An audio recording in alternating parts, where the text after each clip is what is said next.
Morning, and welcome. We have a busy day with a lot of people running in and out today. So it's going to be wild and woolly in here. But we wanted to get started. Chairman Ladd will be here at some point. He's over in the Senate. And there was some things we wanted to take care of first. Some important business, and Here he would is. like. Here he okay. comes.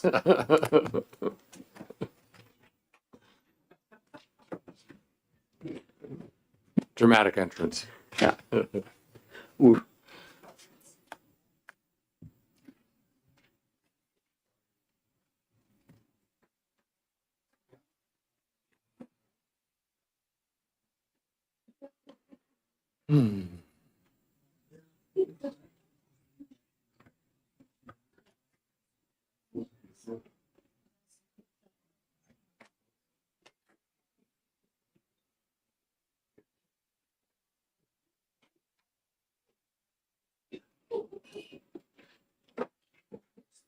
Yeah. Good morning, Senator. I'd like to first, before we get into the business of where you are, I'd like to recognize Representative Myler. As everybody knows, and I spoke with Mel Myler earlier this morning, and I asked him if he would speak to a little bit and suggest a moment of silence in memory of Art Ellison, who served on this committee for a number of years and is dearly missed. I'll recognize Representative Myler. Thank you. Thank you, Mr. Chair.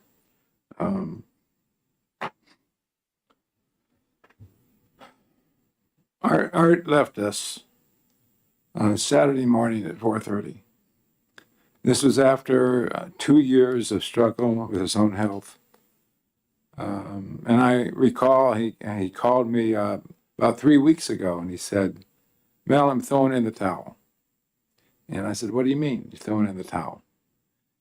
He said, "Well, the doctors have told me he was down in Boston with the best care that he could have.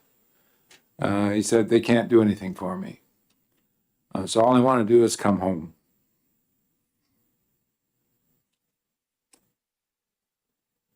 He came home and wanted to see all of his friends.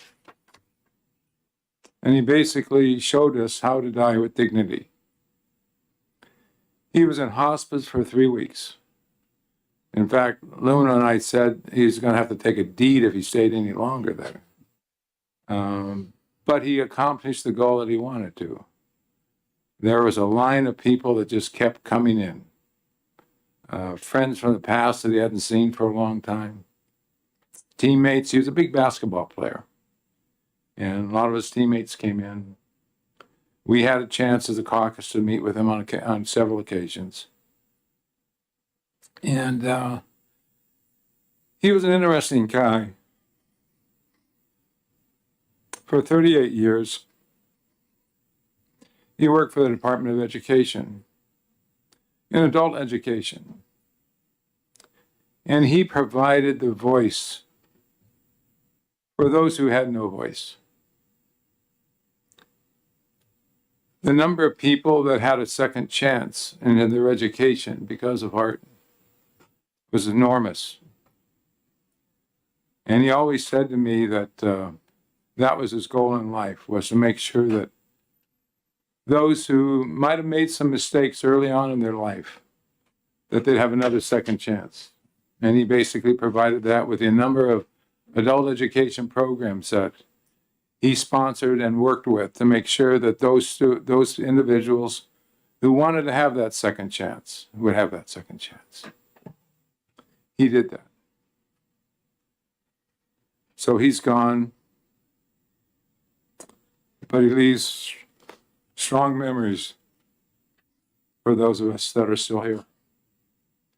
And the challenge, I mean, one of the things he was really an advocate for, as you know, is he sat in that chair over there talking about feeding kids. And you're going to see probably the quote of "feed the damn kids," which is what he said all the time. So hopefully the legislature at some point in time will feed the damn kids. So thank you, Mr. Chair, and if we could have a moment of silence, I'd appreciate that. Thank you.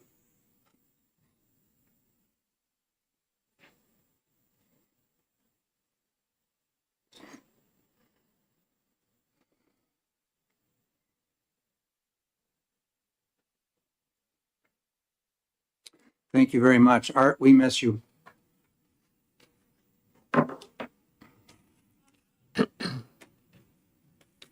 Okay, now we have to jump into business here. We have Senator Dave Waters here in front of us. And Dave, Senator Waters, I can't be, saw you yesterday, I call you Dave then. Relative to establishing an advisory group to examine potential funding sources for career and technical education, construction and renovation. I recognize Senator Waters. Thank you, Mr. Chairman, members of the committee. It's nice to see you all, even on this sad day of commemoration. I am Senator David Waters, District 4, introducing Senate Bill 441, relative to establish an advisory group to examine potential funding sources for career and technical education, construction, and renovation. And Mr. Chairman, as I was walking over here, I was reminded, I think it's been 12 years you and I have been working on CTE Yeah, it's a long issues. time. And, you know, I would say that this committee has done an extraordinary job over the years trying to improve that system. And here's one more important step, building on what was done in the last few years, and particularly the study committee, Mr. Chairman, that you had a couple of years ago, which suggested some very good things. And despite all the ups and downs of the economy and enrollments and so on, the CTE system is doing really well. It's a great job of making sure that young people have opportunities to pursue their dreams and contribute to the New Hampshire economy. Now, this issue about the CTE construction and renovation has been before us for several years, particularly because we're nearing the end of the 20-year cycle through which we provide funding for schools to build or renovate their CTE centers. And about 5 or 6 years ago, we first had an informal committee that said, is this really the best way to do things, to just go through crank through the list for another 20 years? And there's been increasing pressure on the capacity of the capital budget to handle usually the two projects a year, and sometimes for communities to come up with their 25% match through votes for their bonding. And so there were kind of a lot of discussions, and, you know, a lot of discussion with Commissioner Adelblue too about, you know, can we be more innovative? Can we respond more to changes in the economy and workforce needs by targeting some funding for CTE renovation to those programs and to facilities that may not need a whole renovation, but there's a new welding program, say, or a new med tech program, or, you know, to be able to look at that. And might we also look at new ways of having partnership among CTEs, and then particularly, as this bill indicates, with the community college system, as we're moving so much to, you know, dual and concurrent enrollment, to kind of have this great blend between high school CTE into the community college system and degrees and credentialing, that maybe we could relook at this issue. So that's what this bill does. As you'll see, there's a kind of a broad charge to it, to look at statutes, administrative rules, and current and possible funding sources for career and technical education, construction, and renovation. You'll see that the Commissioner of Education is going to appoint this group to do the work, and the folks are listed there, and you'll see the presence of the Chancellor of the Community College system, a president of one of the community colleges, regional CTE directors, and a couple of district level administrators. So we think that's the kind of group that can really get their hands around this and tell you know, what actually can we do. And then please note on line 16, we have the general charge, look at all the funding, all the possible ways of going at this, but on line 16 and 17 is where we get really to some of the heart of the matter. Do particularly look at how we might think about facilities that can be constructed to be shared by CCSNH and CTE programs. There was considerable discussion in the last year or two as Concord, which is bursting at the seams in its CTE programs, the high school in general, would there be a way to locate some of its CTE programs at the technical college. And, or might we look at more comprehensive kind of regional that would bring together several of the community colleges and CTEs, the way kind of, the way we see kind of a regional center down in Manchester. So I think there's great potential here for expanding the funding possibilities for these, and also for really making the kind of seamless move. And also a lot of the CTE programs now doing CTE after dark, where they let employers and other kinds of workforce training, private folks, industries, and so on, use the facilities at night. And there's too another an opportunity for students to perhaps have this kind of joint facility. So that's what it'll do. We've traditionally had the funding through the Perkins program for CTE construction. We'll hear more about that from Mr. Beard, who's here. But I really also think there's a great opportunity to leverage more partnerships, not only with the community college system, but with the private industry. You may recall that we do have a tax credit program now for industries that want to make contributions of equipment and employee time for and sponsor apprenticeships. And we have a federal apprenticeship grant that came in to the community college system. So I think there's a lot of possibilities here. We've had some informal approaches to it before. This committee, I think, really needs to get it done. What are we going to do? Let's have a proposal so we can move forward in the funding cycle for CTE renovation and reconstruction. So thank you, Mr. Chairman. Thank you very much, Senator. Questions for Senator Waters? Yes, Representative Lekis. Thank you very much. I like your idea. I'm wondering, though, all the people I see here are all educators. I'm wondering why you didn't put any business people, maybe representatives from BIA or from particular industries, or some to give an industry perspective and suggestions. Because, for instance, I know when we started ours, it was actually a VOTEC. And when Mr. Palmer started that, he worked with industry all over the state to get all the things that they needed and funding and et cetera. So I'm just wondering why you just stuck with educators. Yeah, thanks for the question. And, we'll hear from Mr. Beard. And there's a lot of wisdom on this committee. And if you think that there's a change to the membership that would be efficient and make sense, the whole spirit of CTE is partnership, the sector partnerships they have with businesses. And I put it together this way just because I think that that's just come natural to them, that they're gonna have folks come in from the business industry and talk with them. It seemed to me that this group, though, focusing on the kind of system that the state is going to be doing with its facilities, that maybe not as a member of it. But, as you say, I think that's for your conversation. Thank Further you. questions, Representative McDonald? Thank you. Good morning, Mr. Senator. I had a question about the membership as well, specifically lines 7 and 8, where A says the state director for CTE, and B says that the designee may also be the state director for CTE. Does that mean the state director fills two roles, or am I reading that incorrectly? Thanks for pointing that out. Maybe there'd be a way to clarify that a little bit, and I'll let Jeff Beard speak to that. At the state director of CTE ought to be on it.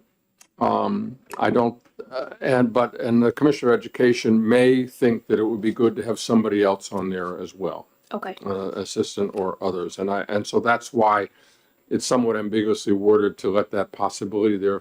If the commissioner thought, yeah, of course the CTE director, but I would like to have somebody else there. Thank you. As well. But there may be a way to change that wording to add something like, if such designee is the state director. Okay. How to reconcile those two, and maybe Mr. Beard have some thoughts too. But the intent was that I think it's quite possible the commissioner may want to actually sit, or may want to appoint an additional person from their staff who looks at the overall financing things in a broader way than the CTE director might. Mm-hmm. Thank you very much, Senator. Would you please address the issue of the current source of revenue, which is, it's not the Education Trust Fund, it's capital dollars. How is this impacting the community, such as a Whitefield, where they cannot come up with the votes to support the 25% match. How's that impacting kids in the CTE program?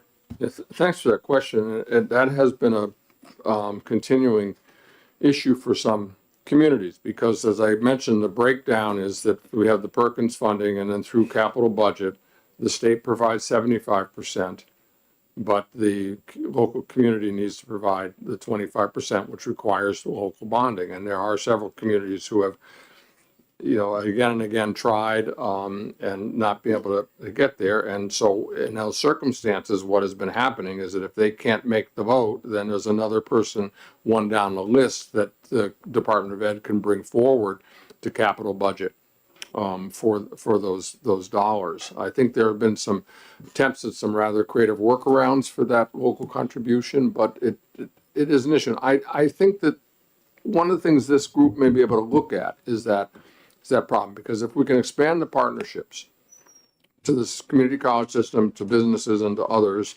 and other sources of funding, it may take some of the pressure off of that. I also think that if we're looking at this new model of not doing the full renovate or not doing the full construction, that the budget might become a smaller bite for the community to take. So, it is a difficulty. If the community can't get their new center, can't get that passed, it does impact, I think, adversely the education of the young people in those communities. Further questions? Thank you very much, Senator. Thank you. I have to get back to committee, and if there are further questions, I'm sure I'll hear about them, but Mr. Beard is here too. Jeff, Thank we you. don't have a pink card. Are you intending to come and offer any technical support, or Yes, I'm available for questions. I can offer technical. come on up? Good.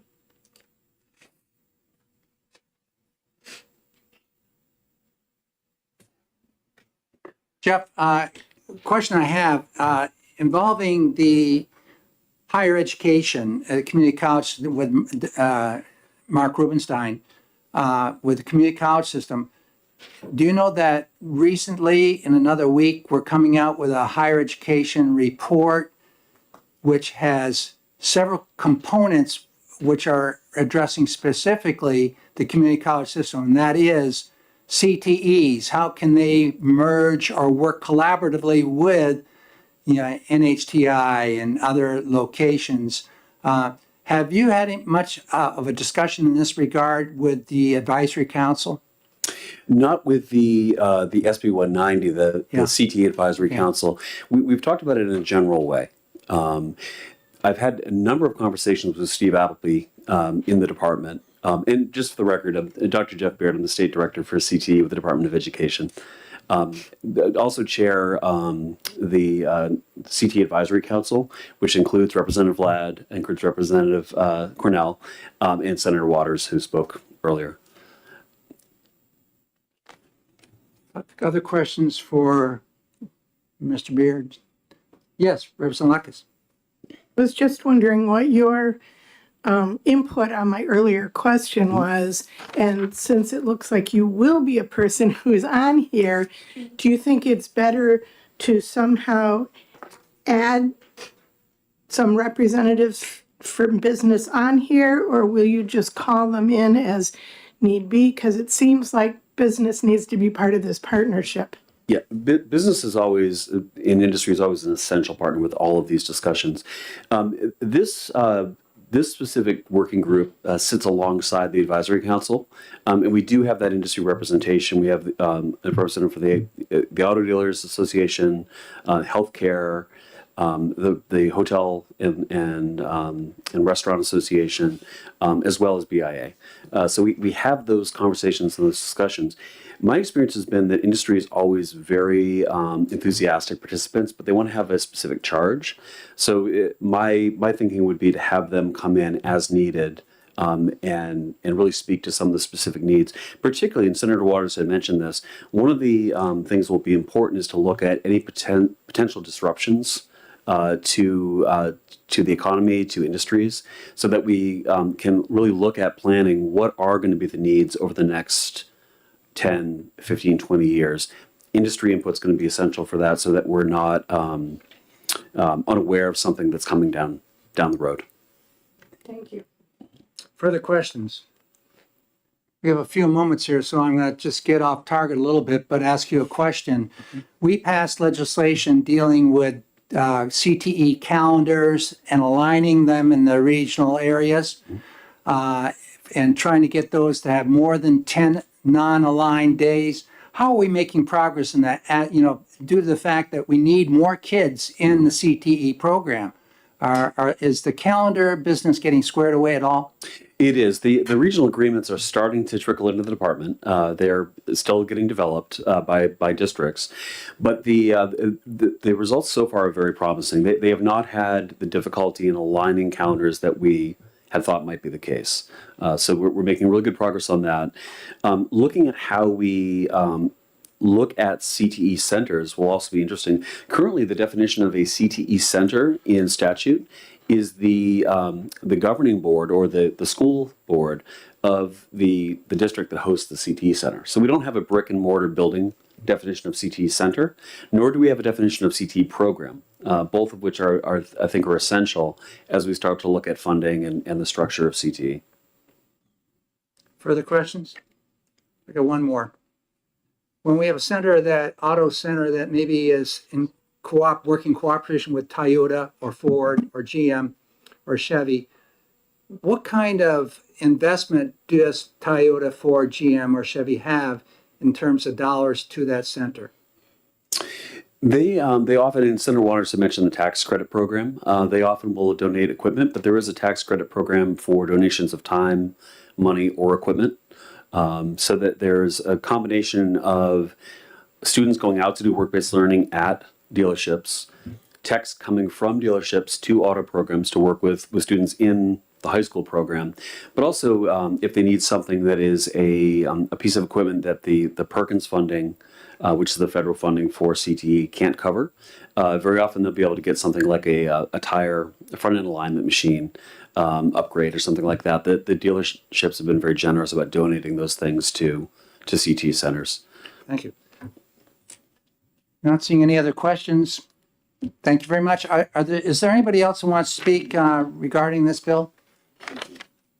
Oh, can you pass your card in there? We didn't have it up here.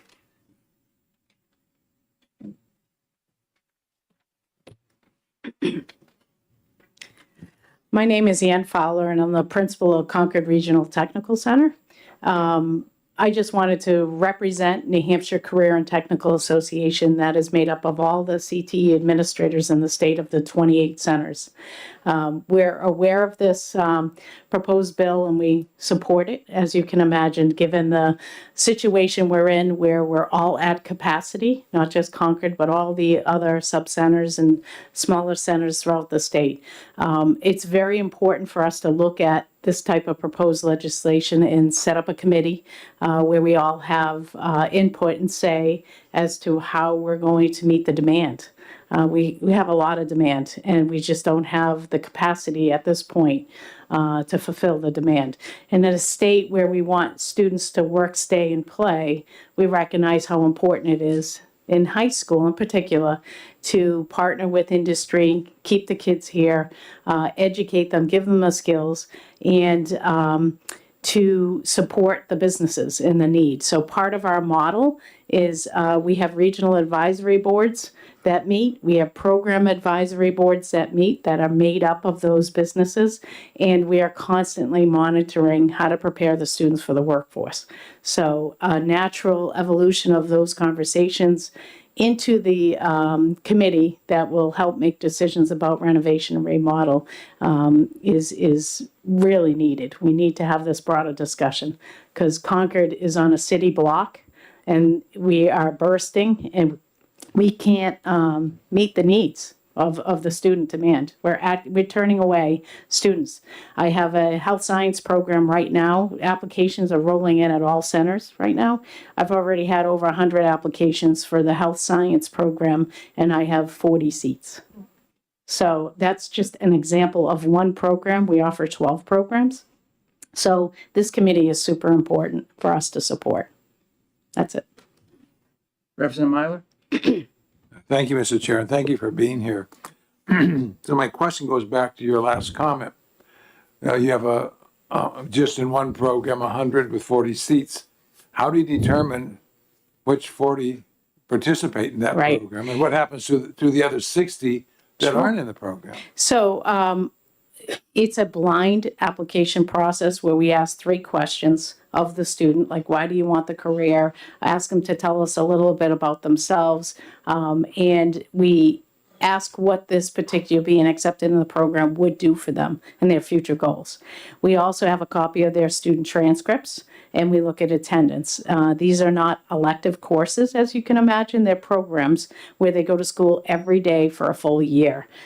So we want to make sure the right student takes the seat that meets the competency, has the ability to meet the competencies. For example, in automotive, I'm looking to make sure they successfully have the algebra skills that to be successful in our program. So it's a process, and then on top of that, we have our regional agreements that are, committed with the individual school districts that we promise a minimum amount of seats. So we have an intricate balancing act that we're doing, but it works. It works. It's not the best system because I'd love to have, the problem of having more than enough seats for everybody. Yes. As a follow-up, I know, because I come by the high school and I see the buses dropping them off. So you have students as far away as Kearsarge, correct? Yeah. So how does a student manage their academic time with time on the bus, coming in, doing their program here, going back on the bus? How does all that work? It's a great question. We serve 30 towns. We currently have 12 high schools that we serve. So you see the buses that are coming through. Most students, except for the Concord High students, which is attached to our school, will give up an extra course in their program of studies. So for that commuting time, that 25, 30 minutes that they're on a bus, they are giving up another class in their homeschool calendar. How long is their block schedule? 90 minutes. Yeah. And that's different for the 5 CTEs that are in Vermont, where there's different scheduling there. A course in Vermont at the CTE Center is longer than a required course in New Hampshire. And it doesn't gel with Woodsville or with some of the other Wow. schools. A real issue. It is. So the scheduling is a huge, huge Huge. issue. Yes, Representative Damon. Thank you, Mr. Chair. Thank you for being here. Following up on Representative Myler's inquiry about how students are selected in such a competitive environment, is there any attention or effort in regards to the demographics of the students who are enrolled in different programs? For instance, young women in a welding program, which would have been less Sure. conventional, and many other examples could apply. Yes, thank you for the question. We spent a lot of time in our catalogs, in our brochures. It's called non-traditional in the eyes of the federal government. And that is a requirement that we spend some effort looking into our program. So we have women in automotive. We have women in construction trades. We're trying to get males into the cosmetology program. And I think if you've read the Concord Monitor recently, you saw a picture of females firefighters that we have in our program. Right now, we're 50% capacity on the firefighting program, and half of them are female, half of them are men. So we spent a lot of time. I think all of the CTE centers are aware that we have to look at the language in our catalogs, the pictures that are placed in our brochures. When we go out to schools and we recruit, who are we bringing with us? So we're consciously making that recruitment effort show that we're a diverse group. So, yep. Representative Hall. Mr. Chair, thank you for taking my question. In terms of the selection process, let's say the kid who doesn't go to school, let's say never participated in CTE, attendance is horrible, but probably because hasn't attended CTE. Is there any opportunity for teacher recommendations? Does that play a role in that as well? Yeah. So, yes, we do. We refer back to the schools. We give all our sending schools a list of students who have applied, and we ask them to make any particular comment that they may have in support or concerns. That's how we phrase it. So we give them an opportunity to share with us anything that they may have before making that final decision. Thank you. Yep. I'll get you a second. In your opinion, when we looked at a study several years ago, and Jeff was part of that, we looked at Delaware, and we saw that their percentage of students attending CTE was way up above 50%, where ours was down to 17%. Is there an issue that you talk about seats available or space available? Are we talking now absolutely having to do the construction, adding on your one small lot there where you're right now, or working with NHTI or some other institution of higher education where our students could go there to get their CTE? Mm-hmm. I'm worried about the construction. Yep. That's huge dollars. It is. So if you think broadly across my 12 programs, but think every school CTE center has a different program that they may run. In Concord, putting automotive, for example, at NHTI would make complete sense. However, what do we do about health science? What do we start to look at with our cosmetology programs? So if I were to look at wait lists and start to come up with creative solutions, it might be beyond the needs of just one partnership if we don't have the ability to expand on our own location. And that's concerning because you could take the programs individually and do that, but also we have to remember we're not a college campus, and buses are coming in from all these different towns, and then I'm adding to their commute possibly if I go send them across the city. So I don't have an answer. That's why I support the study committee, because I think it's a multi-prong approach we have to look at. The needs in Concord are going to look very differently from the North Country. And I think we have to look at all of the different unique needs that we all have and make sure we come up with a solution that fits all of them. Thank you. Representative Lekes. Yeah, I'm going to follow up on the question I asked the first two. And I'm wondering, are you confident with the all the various CTEs, connections with business, that will all work? Or do you think we should put some sort of business person actually on the committee? I'm confident that the needs of businesses are being addressed both at our local level through the program advisory boards. Then we also have a regional advisory board. And then on top of that, we have the SB 190 group with representatives on that. So not to put the same people in all the same meetings all the time, I'm confident that the membership of the current proposed study committee would work. Thank you. Yep. Other questions? Yes, Representative Damon. Thank you again. So I'd be interested in your opinion on this, although I'm thinking I perhaps should have asked it of Mr. Beard.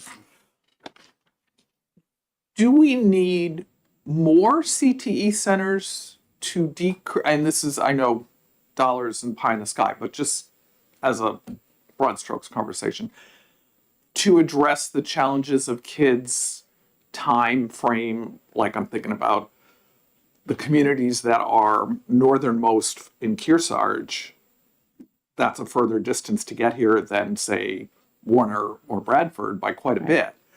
And or it's clear we need more capacity at the centers we have. But do we need more centers?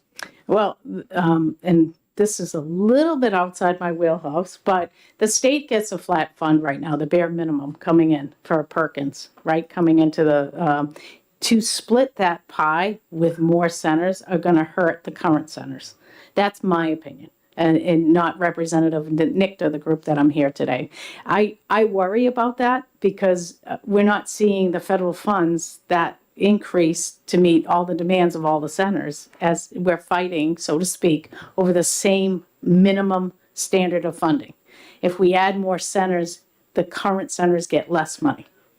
And that's my concern. What I would suggest is Manchester is the only one in the state with the current model of a comprehensive CTE center.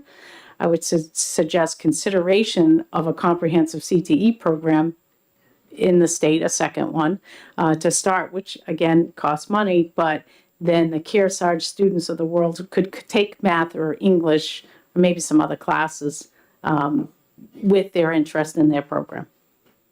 That's something that could be considered. Yes. So novice here, does the federal Perkins money, it's an amount per center or per student? So it's a very intricate equation. So the amount comes into the state, and then the Department of Education will calculate a lot of information from the K through 12 system of the sending towns that go to that center. And it's a lot of data points. So I don't want to misspeak what those data points are, but it's not as simple as, oh, you have so many students, we're going to take that percentage and give it to you. It comes from the student enrollment of those sending communities and the demographic and information tied to those individuals. Yeah, Yes, F&R is one of those data points. yes. Further question, Representative Cornell. Just to get, it's a statement to get back to Rep. Lekas's point. I'm on the advisory committee, and the industry representatives actually are very invested and have better attendance at those meetings than we do. So I think they would show up, on their own at another committee. Yeah. Further discussion? Not seeing it. Thank you very much for coming today. Thank Very you. informative. So with that, we have no more pink cards on this. We have about a minute before we start the next one. So if somebody has to get up and stretch a little bit, do so. Okay, 443.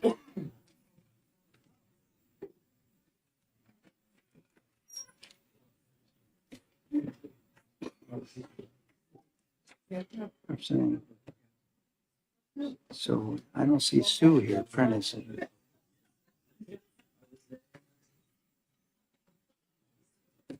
Did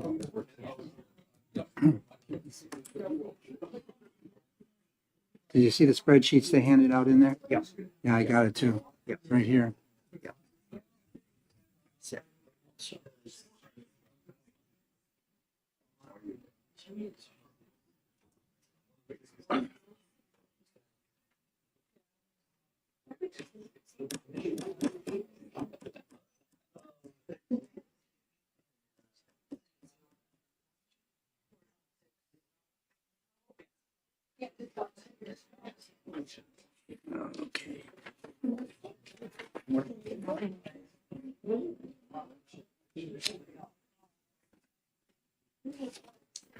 So,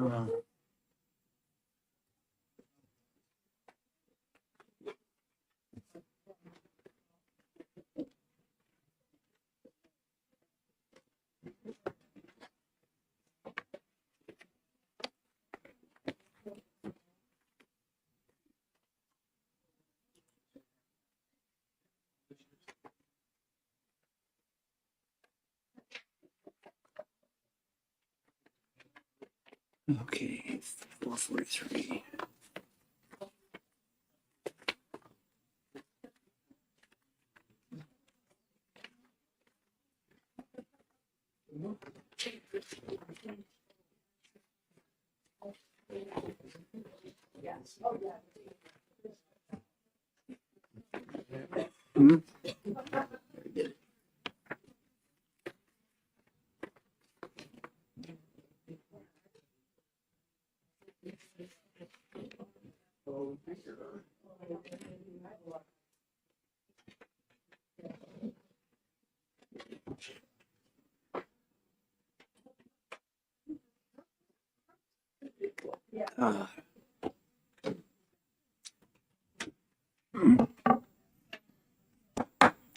Okay, we're going to go ahead with the next Senate bill,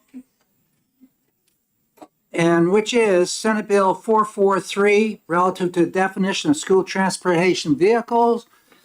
And I recognize Senator Sue Prentice.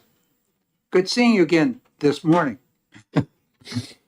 Good morning, Representative Ladd, and members of House Education. And yes, Representative Ladd, I think I've spent more time with you today than any member of my family yesterday. So Really? yes, it's true. So, and it's a pleasure as always. So good morning.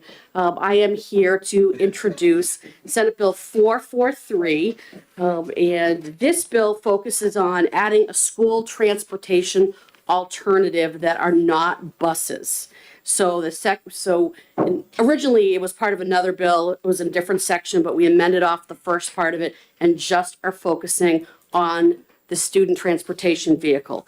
So we are in compliance. It's been reviewed for appropriateness and compliance by the Department of Safety. So here are the points. Well, the main theme here is that not all children, because of medical reasons, because of potentially disabilities, behavioral concerns, or just a completely different school route, need a full-size yellow or full-size any school bus or even a smaller bus, that there are alternatives that school districts by choice could enter into to provide alternative transportation with all the same safety considerations that are given to the regular school bus system, with the exception of they are not driving a big school bus. So we're not going to make a school district do this. We're going to offer a cost-effective, more appropriate alternative if this were to be approved. So this recognizes a school transportation vehicle or alternative student transportation under school bus laws subject to the applicable Department of Safety regulations and safety requirements. This statutory structure, by using the same standards, it's already the structure is already in place. This just guarantees that students get all the possible protections from a safety perspective. Alternative student transportation supplements the traditional school bus by offering unique transportation solutions to students who might need or benefit from individualized or customized transportation. So some of which I've mentioned already: special education students, students with IEPs, medically fragile students, displaced students, or those experiencing homelessness, and students in the foster system.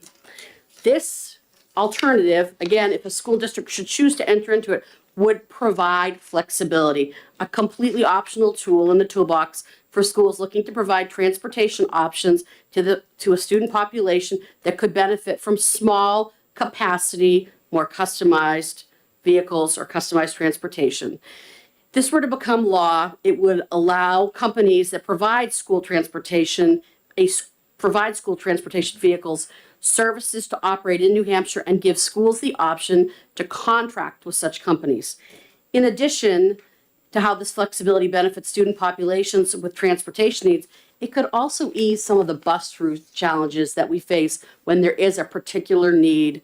And I was only the mother of one, and for half of her education, she could walk to school, and the other half, she had to take the bus. But I was actually a member of there were 6 in my family, and if the bus route, when I was growing up, if the bus was off time, was late, was early, had to take a different route to make an accommodation, it was a challenge for parents, it was a challenge for the kids, it was a challenge for the schools. So this would allow the Department of Safety to add the regulations specific to this business model, again, a company focused exclusively on providing student transportation solutions, rather than looking to rules applicable to multi-purpose passenger vehicles as they currently do.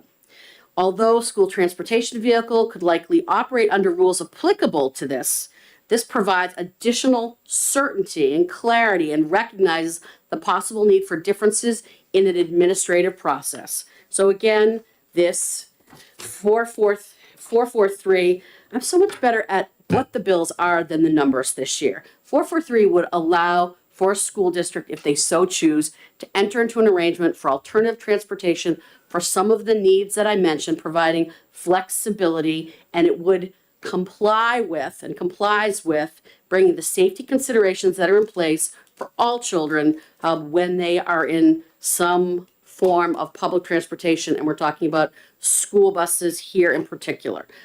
So the clarity that this would bring is, I believe, essential to this type of business model for school districts, should they choose to use it. thank you. I'm happy to take any questions you have. I do have a representative from the Department of Safety here. They're not taking a position on this bill, but they will are able to serve as a subject matter expert where they have worked on this bill. Thank you very much, Senator. Questions, Representative Myler? Thank you, Mr. Chair. Thank you for being here, Senator. Thank you. I'm looking at page 2 of the bill. Hold on. I'm gonna catch up with you. And I'm looking I got at the old bill. at the A through K.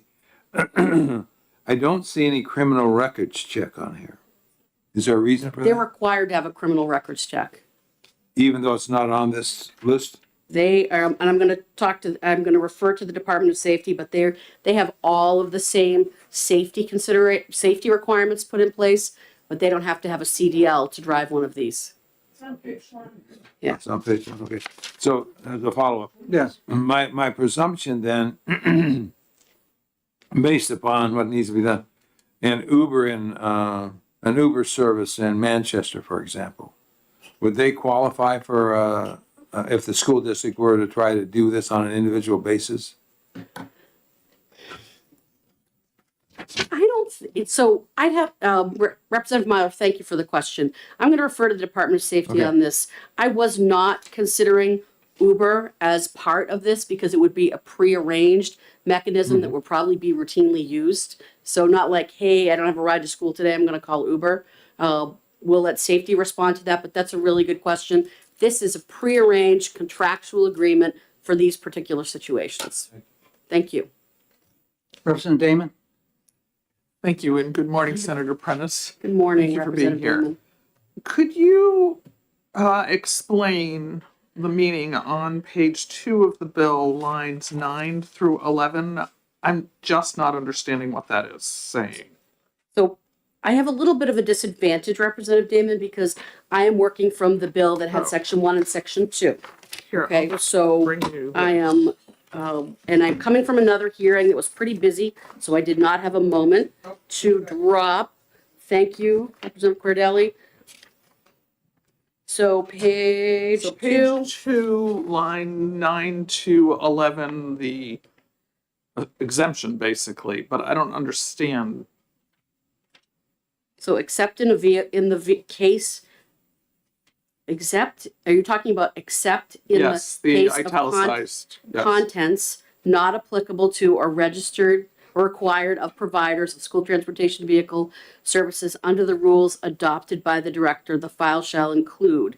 I'm actually going to defer to the Department of Safety on this. Okay. Okay. Because it sounds to me as if it's saying that the director could edit out any or all of A through K from being a requirement. I'm not sure if it means to do that or if I'm misreading it, but we'll defer to your colleague. It says, Representative Dry, did you have a question? what are the content? Thank you. So can I just, hold on, Yes. sorry, Representative Dry, hang on just a second. So Representative Damon, I'm going to defer to the Department of Safety to see if they can assist with answering your question, and I'm going to think about it a little bit more. Thank you. Appreciate that. Representative Dry? Thank you. Thanks for coming. So I just looked where you're sticking this in the statutes and saw that the paragraph before, 96A, is a mixed-use school bus that goes kind of into a description of the different vehicles and things. What's the relationship between that and this? Is there any relationship? Are you using any of these different definitions in here? Well, as I had talked about earlier, there is language. What we're trying to do is make it crystal clear, Representative Dry, that this form of transportation is acceptable, and the multi-purpose passenger vehicles, some of the vehicles that you'd be referring to in that prior statute, if I'm hearing you correctly, it could be considered to be tucked in here, but for the purposes of full transparency, because it was actually raised, I believe, in this committee last year, that there wasn't the clarity that was needed, so that is why we're taking it a step further. Okay. Do these vehicles still apply to this part of the bill? Because it talks The about multi-purpose, they have their, there's a long list of different kinds of vehicles in here. this would be in addition to that, and have the clarity to do it and give the department the administrative capability to provide the language and the oversight. Representative Belcher? Thank you, Mr. Chair, and thank you, Senator, for being here. We've heard obviously about the transportation vehicle portion of this quite a bit, but the part that's catching my eye right now that I'd like to hear a little bit more about is what I would suggest is a pretty significant change to the funding formula for construction that, according to the fiscal note, is going to cost the state upwards of $50 million per year. Thank you for the question. Yes. So remember when I said I had there was an original bill, and section 1 had to do with school building aid. That's a great catch on your part. Section 2 had to do with the alternative transportation. Section 1 has been amended out. So that fiscal note does not apply. Thank you. Thank you so much for bringing that up. Great catch. Representative Tanner? Thank you, and thank you for coming to our committee today.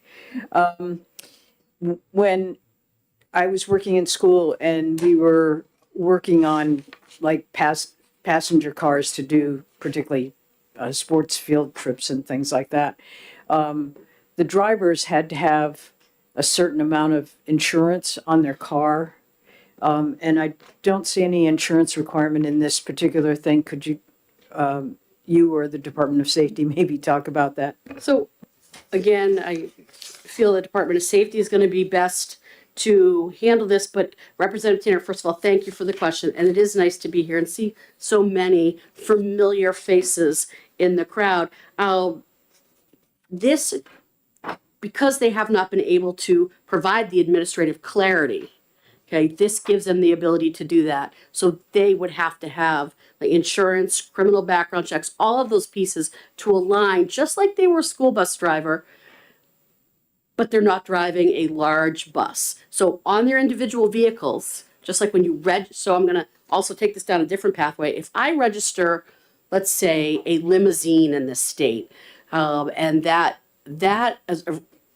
I would have to have, well, if I register a limousine in the state and I'm going to conduct any kind of business, I'm going to have insurance on that in order to be able to transport people in it. The same would apply with or without this statute.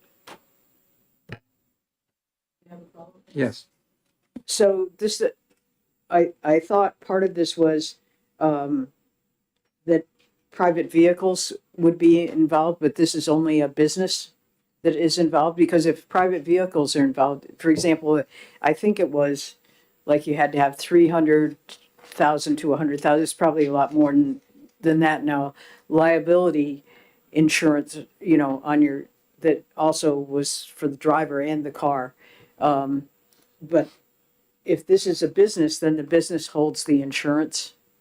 So you're not talking about private vehicles at all. You're not talking about, okay. I'm not talking, thank you for the question, not talking about personal vehicles. That would fall again under Department of Motor Vehicle standards. So it's a contractual business relationship, a business alternative for the school districts to meet the needs of a certain population. If again, they so choose to enter into it with all the safety provisions that were actually again raised in the House last year.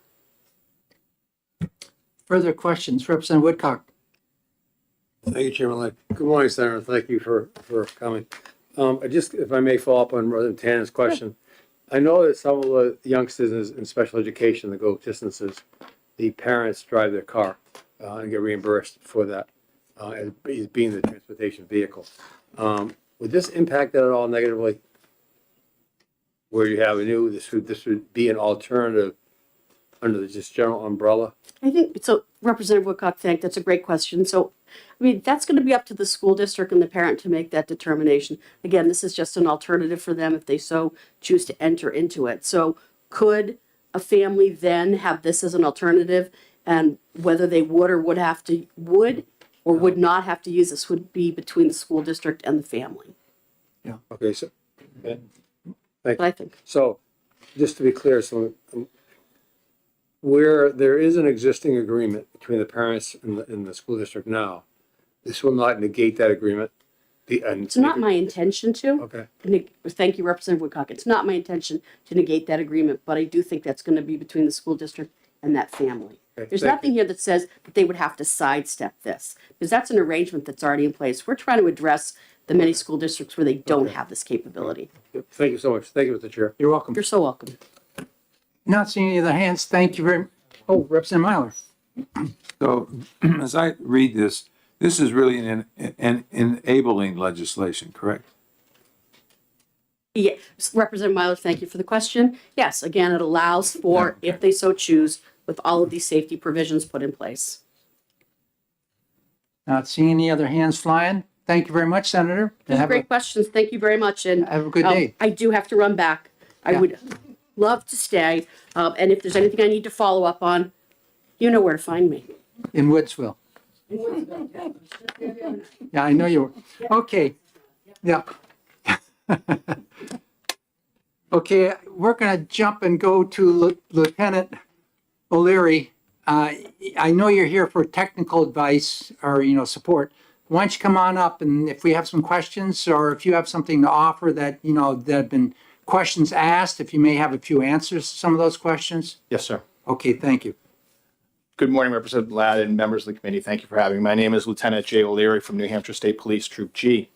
Our troop is tasked with providing legal oversight to the pupil transportation program in the state of New Hampshire. So the program is actually housed at DMV, and we provide the oversight of administrative rule and law. So SAFC 1300s are the administrative rules that guide school bus or pupil transportation.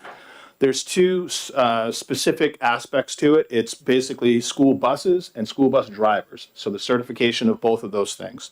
So as it relates to school buses, we essentially ensure that they're inspected properly. They receive a specific type of an inspection sticker that shows that they have the additional equipment needed to be considered a school bus. And when we think of school buses, we typically think of the big yellow school buses. However, there are a number of different options of school buses. We have 5 of them in our state.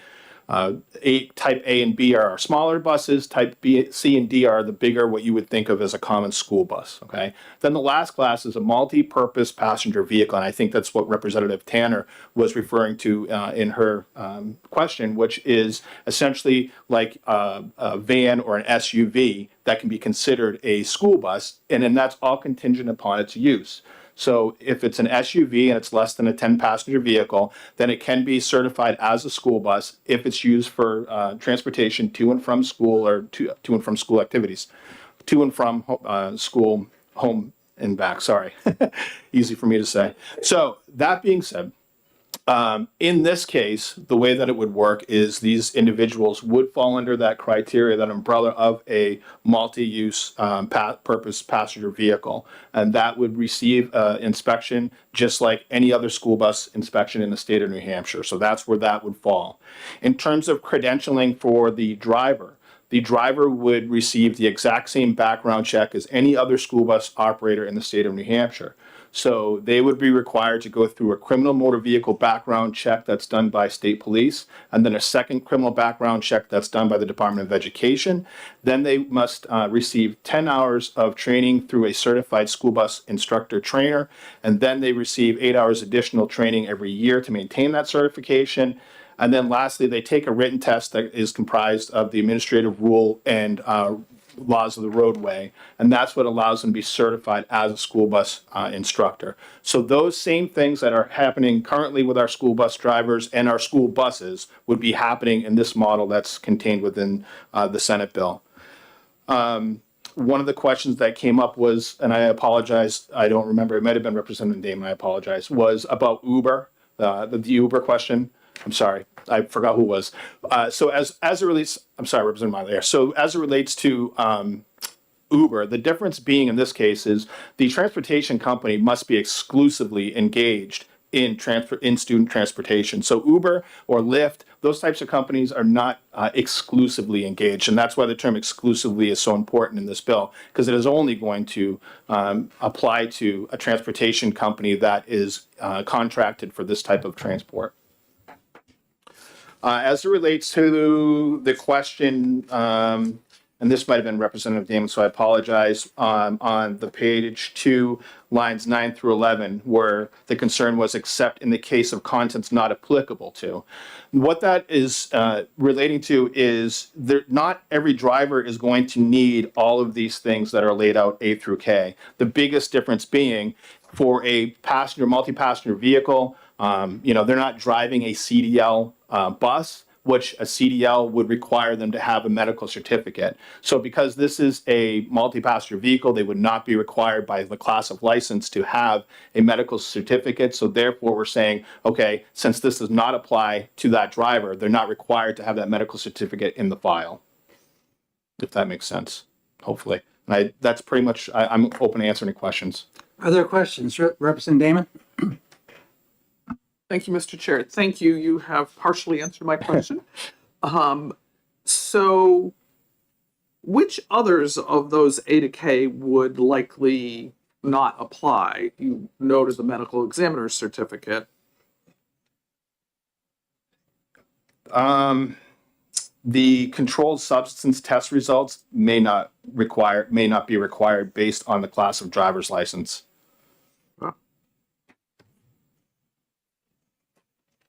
Representative Dry? Thank you. Thank you, Mr. Chairman. Thank you for taking my question. Yes.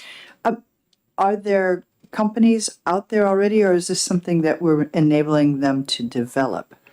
Thank you for your question. It's my understanding that this is something that's going to be a new option, and there's not companies out there, at least in the state of New Hampshire, that are currently doing it. They are in other states, not in the state of New Hampshire.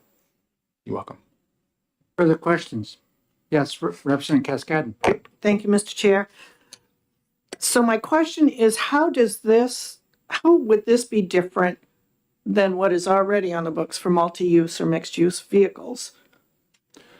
Thank you for your question. Because they have to be transporting students, right? And they have to go through that process. Yep. I think that the basic difference essentially is just that it's another option in the sense of these companies are not going to have to be owned.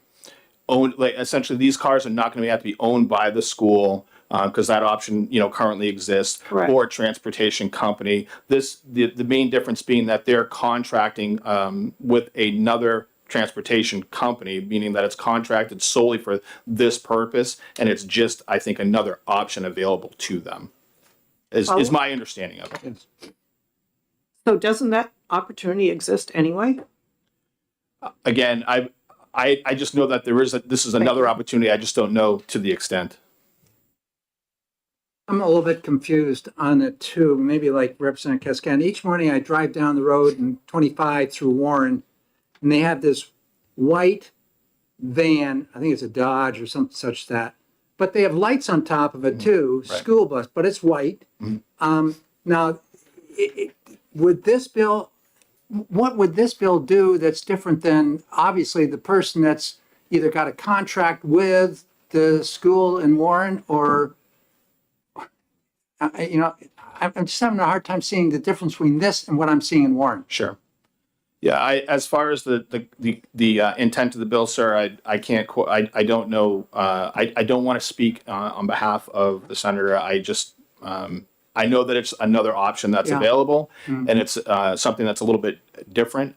I just don't know the exact terms of what the difference is. I apologize. Representative Tanner?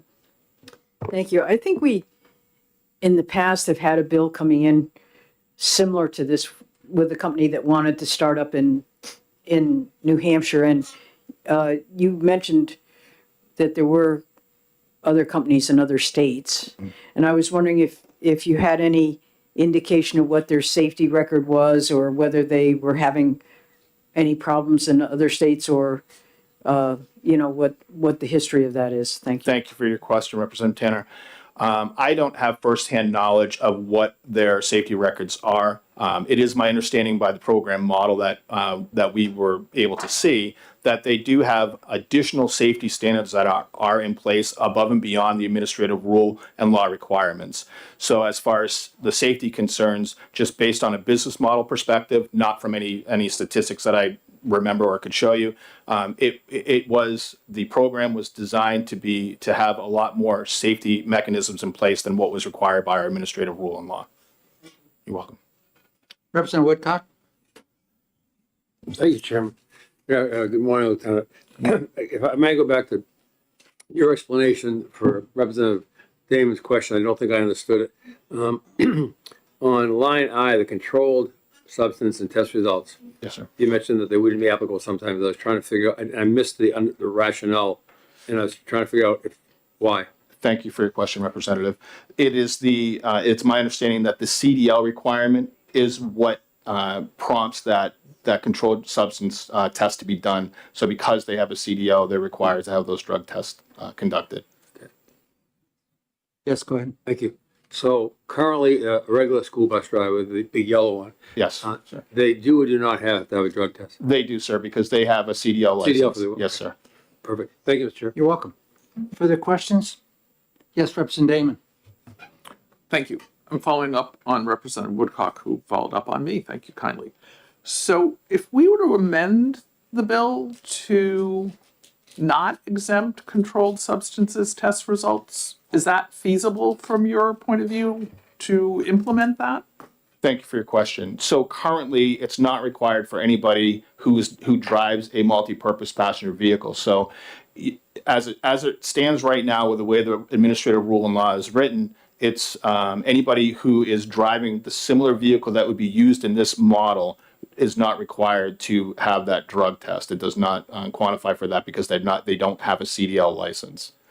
So if we amend that, I believe what would happen is it would then trigger that any and all would need to do that.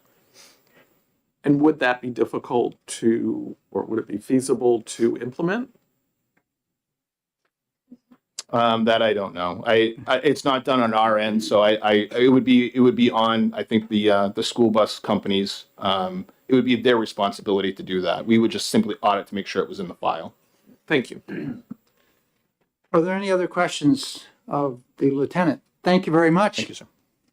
We have one last card here from the School Administrators Association, Jerry Frew. Oh, we have another one too? Good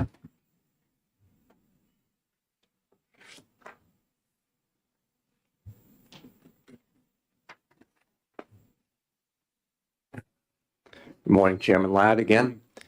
Jerry Frew, the Associate Executive Director of the New Hampshire School Administrators Association. And I come to this committee today to ask for your support of SB 443. We view this as enabling legislation that opens another opportunity, another flexible option for school districts to put in the toolkit, if you will, to help transport students to school.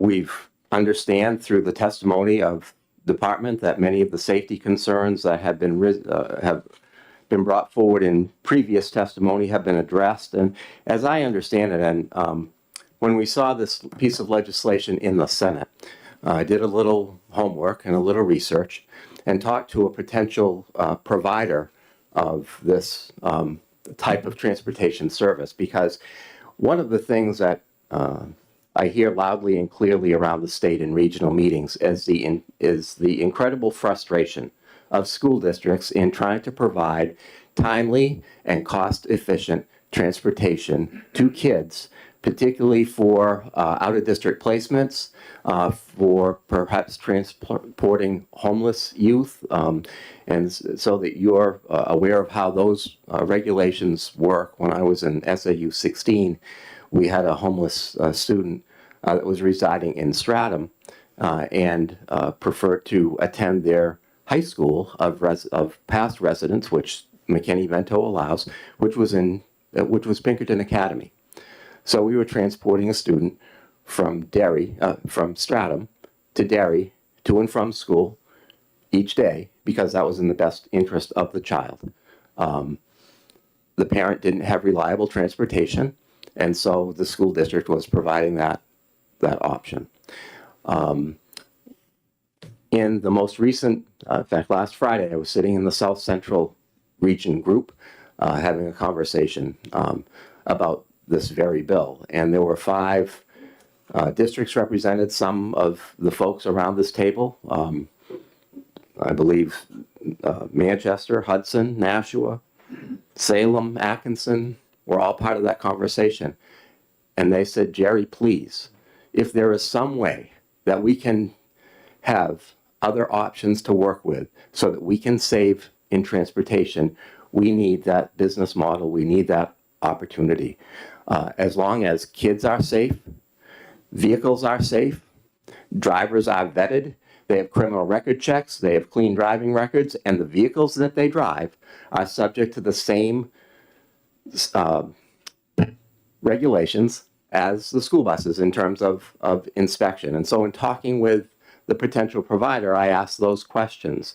And the explanation that as I understood it, if I wanted to take my Ford Explorer and transport a child from a local, from their home to a service that they needed, as long as I, as the driver of the Ford Explorer, complied with all of the regulations that a school bus driver had to comply with the testing, the training, and all of those requirements, and my vehicle complied with all of the school bus regulations, that I could, through the umbrella of this company, contract the service to transport this student at a significant savings.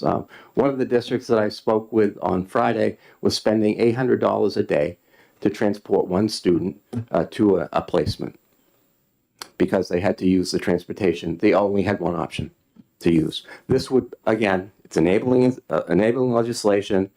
The safety protections are in place, and we look for it as another option for districts, kids, taxpayers. Thank you very much. Questions, Representative Lekis? Can you explain the difference? Thank you for being here, by the way. Can you explain the difference between what this is enabling and what the multi-use vehicle does? Like, what is this adding that doesn't add? Thank you, Representative, for the question. I believe that, and I'm no expert on transportation. I can drive a car. My wife might challenge that, but I'm here to tell you I can drive the car. As I understand it, it provides this legislation would enable an additional business model, if you will, to provide transportation. Thank you. Thank you. Representative Tanner? Thank you, and thank you for being here. When I hear of like an umbrella business and then different people underneath, I get worried about vendors and some of the issues with vendors, for example, in the contracting business where, the vendor assumes the responsibility that probably in a business model like a school bus company like First Student, wouldn't have. And I'm just wondering if you saw any, when you looked at the model that you looked at, whether the vendor issue was a problem or an issue. Thank you for the question, Representative Tanner. And I harken back to your days perhaps as a tennis coach and wondering, the first question I had is, I wonder if Coach Tanner had to drive her tennis players to matches once upon a time. In perhaps a district-owned bus, perhaps not. But I think in the company that I investigated, they have presence in, I believe, 24 other states. I would see the vendor investigation, if you will, as part of the due diligence on the part of a school district who would be entering into the contract with a company, given that option being made available. Thank you very much. We have one more card here, and I'm going to try to get this thing done by 1:15 because we have a senator waiting. Representative Woodcock. Thank you, Chairman Glad. Thank you, Mr. Gross. 2028, 2029, I'm going to use your forethought here. Seeing the districts as you see them now, particularly at the high school level, they have a multiple of big yellow buses, particularly in the rural areas, running pretty empty. Do you see this as a plan or an option or diminution of school bus drivers' transportation as we know it now? Thank you for that question, Representative Woodcock. I don't see this as replacing, if you will, the big yellow taxi option. Mm-hmm. It's another vehicle, pardon the pun, another vehicle to get individual or small groups of kids to where they need to go. But I don't see this as taking over the school bus industry. I think that this is a niche. Thank you. Thank you, Mr. Chair. You're welcome. Further questions? Thank you very much. Thank you for the opportunity. Just received this card from Sean Thomas, Ever Driven.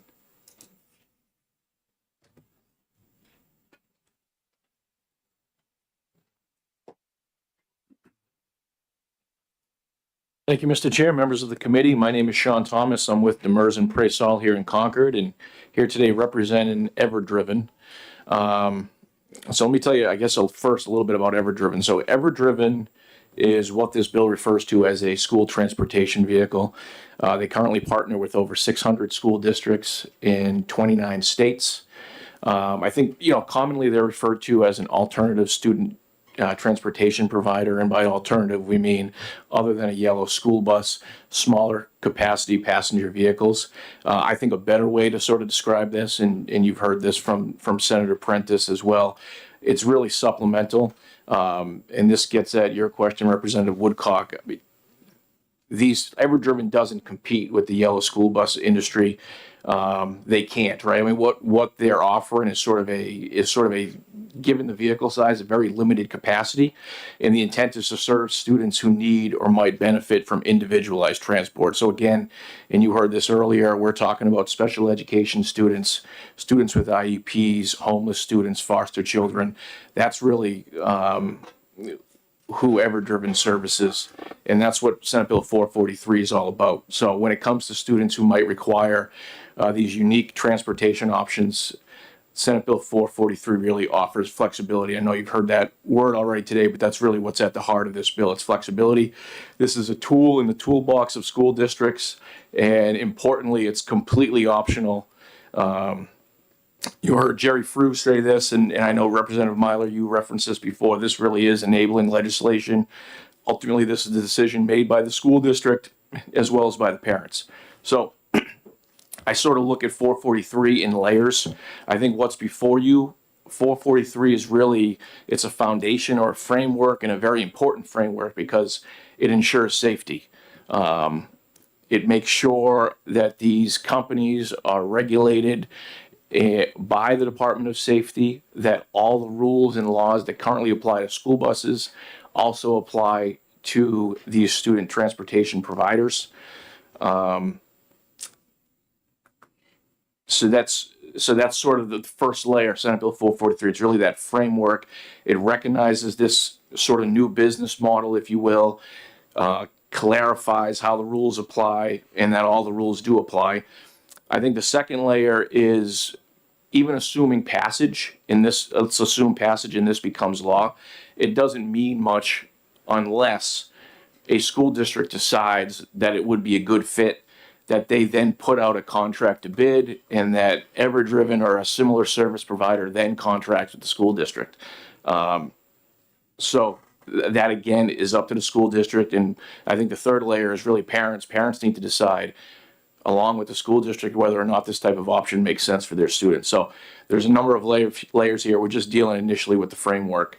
And then just quickly to circle back to sort of the safety requirements, and Lieutenant O'Leary gave you a great rundown. But so this particular bill, 443, and we were involved in the drafting. It follows many conversations with the Department of Safety.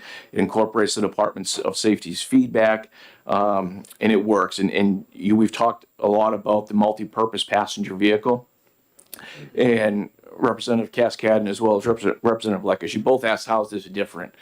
And really, it's sort of and Jerry Frew answered this right. I mean, it's the business model, right? So multi-purpose passenger vehicle, the Department of Safety basically told Everdriven, we can make this work now. You're a multi-purpose passenger vehicle. As such, you need to follow XYZ rules, and we can make it work. The problem really is that despite the fact that they're willing, that, they could point that out and show us that they were willing to work with Everdriven, there was still some uncertainty because the rules aren't entirely clear, because the rules as they exist are really geared towards, more towards the larger yellow school bus industry. And so some of the things are still uncertain.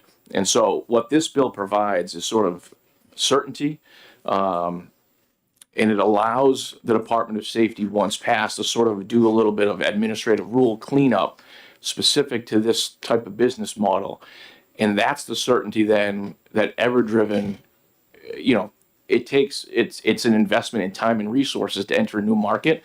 With that certainty, then they feel more comfortable entering the New Hampshire market, and that's really what it's all about.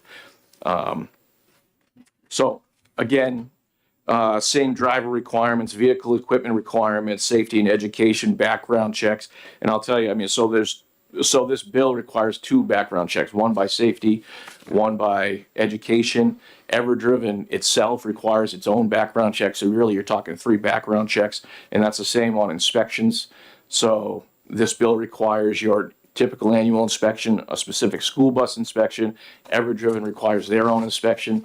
So EverDriven's own requirements in many respects go beyond what's even required by the bill. But the bill is sort of, again, a clarification of existing law. Everything's the same rules currently apply.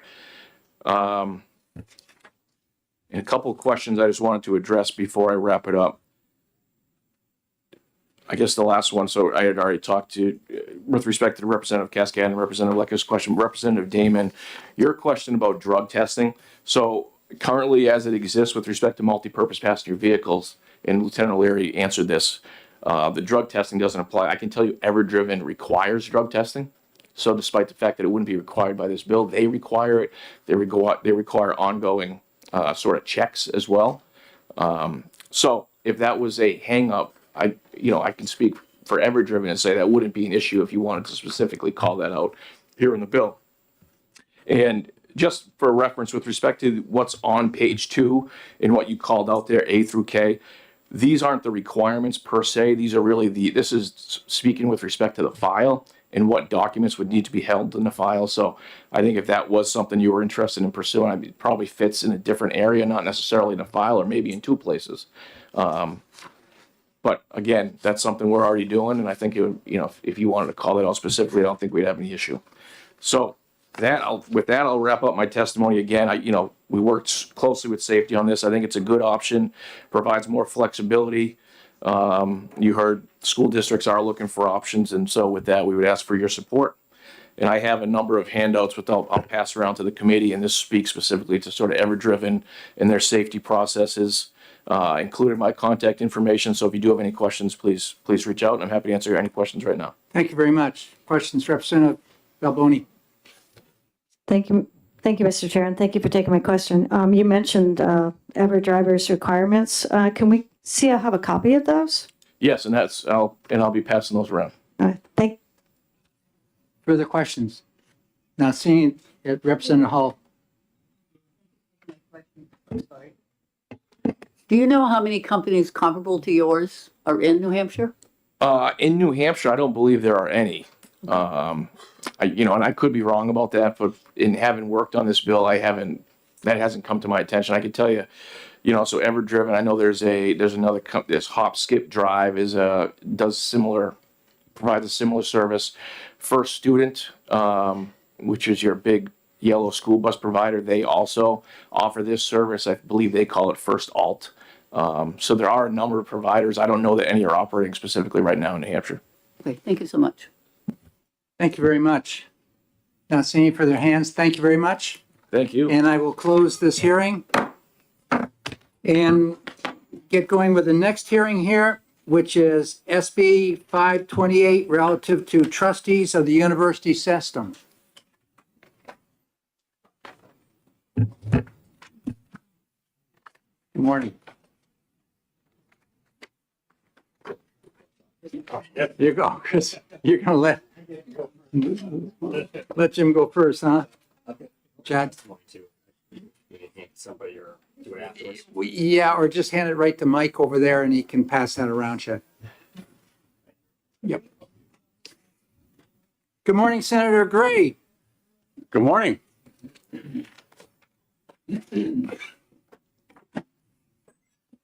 We're ready when you're ready. Okay, I will introduce myself. My name is James Gray. I am a state senator representing Senate District 6, which includes the towns of Alton, Gilmanton, and then goes down Route 11 all the way to Rochester. I'm also the Senate designee for the university system. And because we have consolidated schools, that the current statute, which calls out one for Granite State College, one for Keene State, one for Plymouth State, and one student trustee for the university system, that needed to change and so I worked during the summertime to reach a consensus with the people at that time. And what you see in front of you is that bill.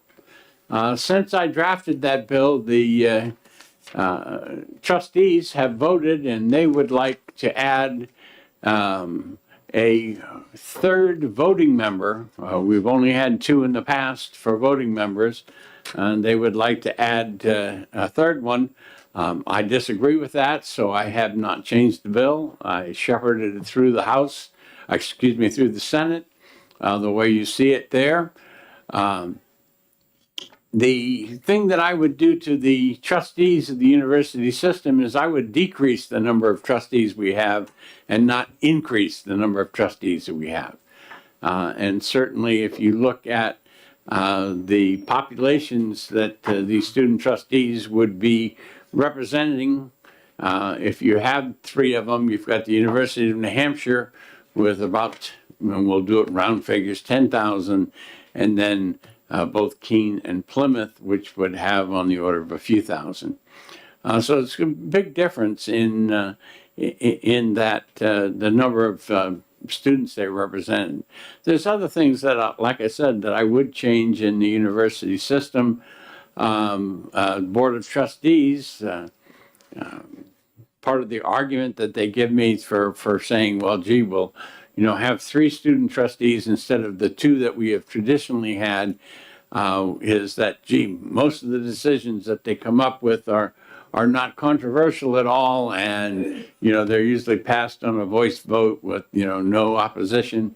Well, that's good, but that doesn't account for votes. Like on the vote for this, it was certainly not unanimous because I did not vote for it, and I'm sure that there's a couple others that didn't vote for it. So again, the bill is in your hands now. If you decide that 2 student trustees, as we've had in the past, is sufficient, you will pass the bill the way it is. And if you decide that there needs to be another student trustee who is a voting member on the board, then you will make a modification. This right now actually gives them a better representation. Does not give all 3 a vote, but it gives all 3 of them a seat at the board so that they can talk, but only 2 of them, whatever the rules they would come up with in the university system, for those, which ones would be the voting members for that particular year. And I certainly support the bill as it is written. Thank you very much, Senator Gray. Yes, Representative McDonald. Thank you, Mr. Chair. Welcome, Mr. Senator. In the discussions about adding the 3rd student trustee, would it be 1 from each school, or would it still be the rotation as described beginning on line 7? If in the bill, what it says is that 3 members shall be student trustees from the following education. And then B below that says 2 students shall serve as voting members. So they will all have a seat at the table, all 3 of them, but just there will be some way to choose who are the 2. If you look back in the current legislation, 189A 13, whatever it is, you will see that that right now there's a rotational basis where 2 of them are voting members and 2 of them are on the board and 2 are not on the board. So. Okay, thank you. Further questions? Yes, Representative Lekes. Thank you for taking my question. You had said you would like to see the number of trustees decrease rather than increase. I was wondering if you could explain that. Well, the first thing that comes to mind is all of the college presidents are voting members on the board. The university system chancellor is a voting member on the board. Look back at your school boards that you have in your various districts. Is your superintendent a voting member of your school board? I haven't found any that are. And certainly, it brings to mind that now if you take the college presidents and the chancellor, there's 4 votes right there. And then you add, if you do, 3 student trustees, that's 7 votes. That's quite a considerable amount of voting block that, at least has conflicts in their interest, of the board, certainly does decide salaries, it decides tenure, it decides an awful lot of things that, but again, that goes way beyond this section of the bill. In this one, you should concentrate just on those student trustees. And if you agree that the 2 that we've had historically are the right number, for voting members, you would vote for the bill as it is. And if you think it needs to be increased, then one of you would be tasked with writing an amendment that would go and do that. And then probably when you get to time, if you've passed it, it probably would go to a committee or conference because don't know that I would vote for it that way, and probably would ask the chair of the committee to non-concur and request a committee or conference. Thank you. Representative Dry. Thank you. I was looking at the current statute and wondered what happened to representation from Granite State College. Well, Granite State College was absorbed into the university system. So there is no person or student who is now a Granite State College student, okay? Certainly we have alumni that are out there, so that portion of the legislation, the way it is right now, can be fulfilled. But right now, again, without any students, there can't be that 4th category that you see. And if in the statute, you will see right underneath that, it says that, I believe it's underneath it, it right now says 2 of those will be voting members and it'll be done on a rotational basis. Okay. Follow. Yes.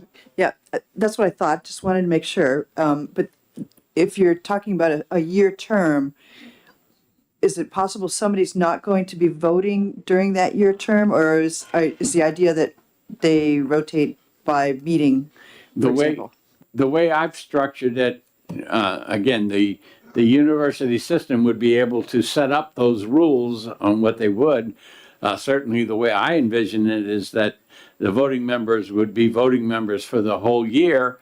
But just as you have alternates, if somebody couldn't be there at a particular meeting, that 3rd person certainly could be an alternate for that meeting and have the vote at that meeting. But certainly they also have Zoom capabilities in there, so the possibility of that probably is less likely that they would vote as an alternate.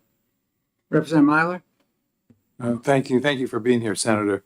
I just need to clarify if I heard you correctly. You invited us, if we so choose, to amend this bill to, let's say, 3 voting members. And if that were to become the will of the House, if it were to pass the House, did I hear you say that you would block it anyway in the House of Conference? I am only 1 vote out of 24, Representative. And my counsel to the person that would make the decision and all of the other 23 senators would be that I disagree with it, and I would voice my opinion just as you would voice your opinion on any other issue that came up before the House. Thank you. Thank you very much. Are there any other questions? Thank you very much, Senator. All righty. I'd like to add Chad Pimentel from the University System of New Hampshire, just down the street. Welcome, Chad. Thank you, Chair Lad. I appreciate it. And thank you to the committee. Again, my name is Chad Pimentel. I'm the General Counsel and Secretary to the Board of the University System of New Hampshire. I have prepared remarks, but Senator Gray just covered the background pretty admirably. So I think I can boil it down to 3 points so we can sort of move you back along. The first point is, and again, Representative Dry's question got to the reason why we're here, which is under the current statute, the system is required this year to identify a Granite State College student to serve as a student trustee next year, and we don't have Granite State College students. So thank you to the committee for taking up this issue so that the system isn't stuck with that bind of how to comply with its obligation under the statute. The other 2 points I wanted to raise are suggested changes, and again, I think both of them were already sort of previewed by Senator Gray. One is, as Senator Gray said, the board has been debating what to do, its preferred solution to that problem for a while.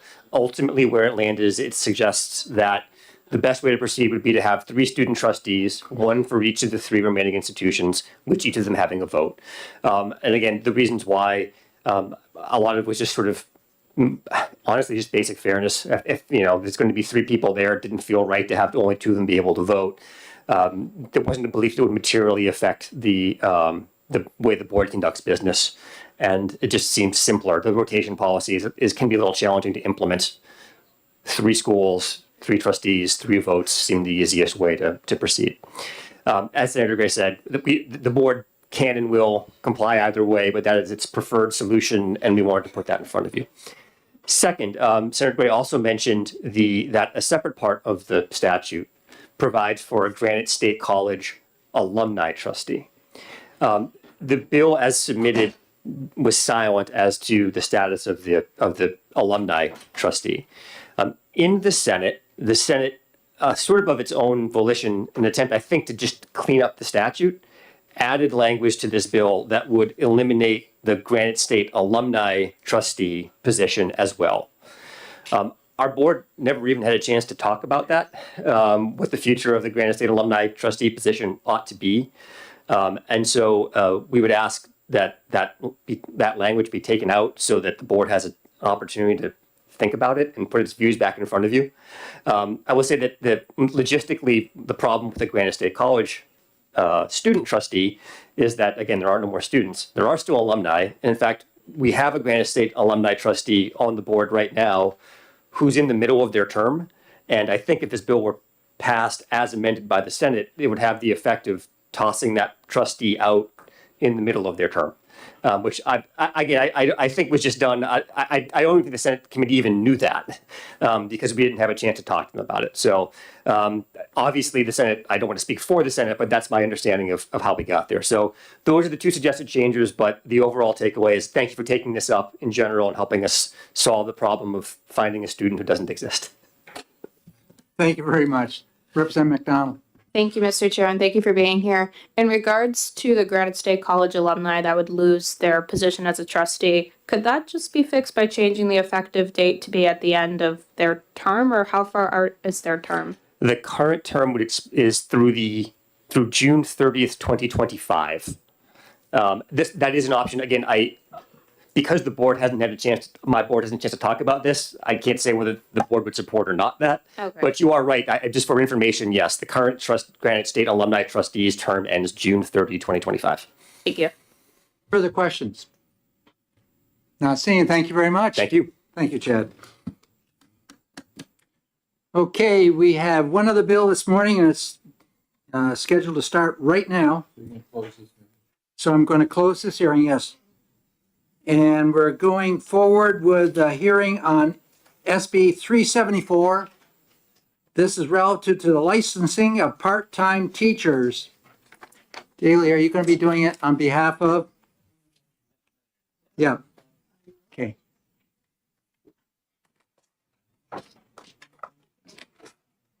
Okay, welcome to education. Thank you very much. And good morning, Chairman Ladd and members of the committee. My name is Daly Fournette, and I am the Senate Majority Caucus Director.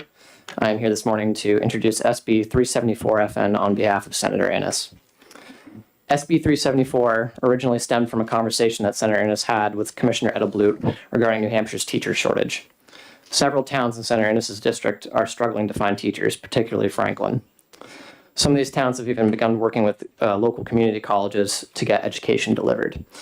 SB 374 will give local school districts greater flexibility to address teacher shortages by opening up the credentialing requirements for part-time teachers. This will allow qualified experts to teach part-time within their discipline. SB 374FN would allow a part-time teacher to be exempt from holding a state board of education credential as long as they meet the following criteria. 1, they work less than 30 hours per week. 2, they seek a criminal background check with the Department of Education as outlined in RSA 189:13A prior to the final offer of employment. And 3, they are subject to the Code of Conduct and Code of Ethics. The bill also prohibits anyone who had an educator credential, educator license, or other education certification revoked under RSA 189:14C or RSA 189:14D, or if they have been rendered ineligible to be employed as an educator under another provision of the law. Senator Ennis, thanks you for your consideration of SB 374FN. Thank you for allowing me the opportunity to speak this morning.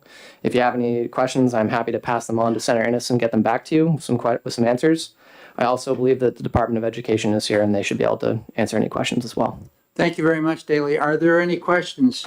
I have one for you. Have you talked with Senator Ennis reference the bill we just passed? We passed a very similar bill, but there are changes knocking it from, there are a number of changes in there to make a part-time authorized position and knocking it down to 20 hours and referencing teacher shortage and making sure there is a bachelor's degree required.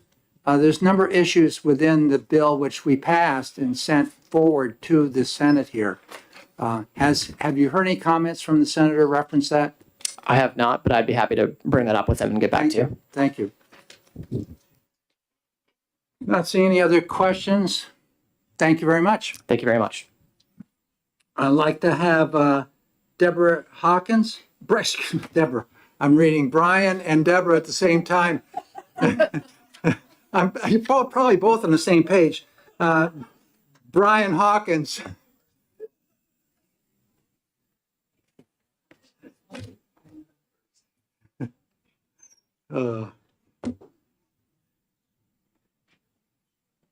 Good morning. Good morning, Mr. Chairman, members of the committee. For the record, Brian Hawkins, representing NEA New Hampshire. My comments on Senate Bill 374 are relatively brief. We did testify in opposition to this bill in the Senate. Unfortunately, it was exec'd that morning and sent on an addendum calendar to be voted on by the Senate 48 hours later. And so it was very quickly handled, and there were no changes made to the bill to accommodate concerns. So our opposition, I think, is very similar to what you heard President Tuttle testify to on the original version of HB 1298. The way the bill is written, other than the working less than 30 hours, there's really not much criteria in there beyond that. And so the other thing I would just say is we do have other ways to go at this issue. We have the emergency certifications that this committee allowed for an extension of for 1 year. So going from 1 year to 2 years. And we also have the ability to do alternative certifications because there are part-time teachers in our schools. They're just certified and they have had the chance to experience feedback on their work and or they are working toward a certification. And so the last thing I'll just bring up is on line 8, it states that the educator is subject to the Code of Conduct and the Code of Ethics. If the person is not certified, I don't see how that someone's license can be taken there can be taken action on if they don't have a license. So that would be. I think you've heard that from the department a number of times about the importance of that and the importance of that, so that, you know, if there is an educator in one district, they have action taken on their license. That is, you know, understood by other districts. And so I'm not sure how that provision in the bill works. And with that, I'll conclude my testimony. And happy to take any questions. Thank you very much. Are there questions from the committee? Not seeing any. Thank you very much. Thank you very much, Mr. Chairman. Then we'll have Deborah House.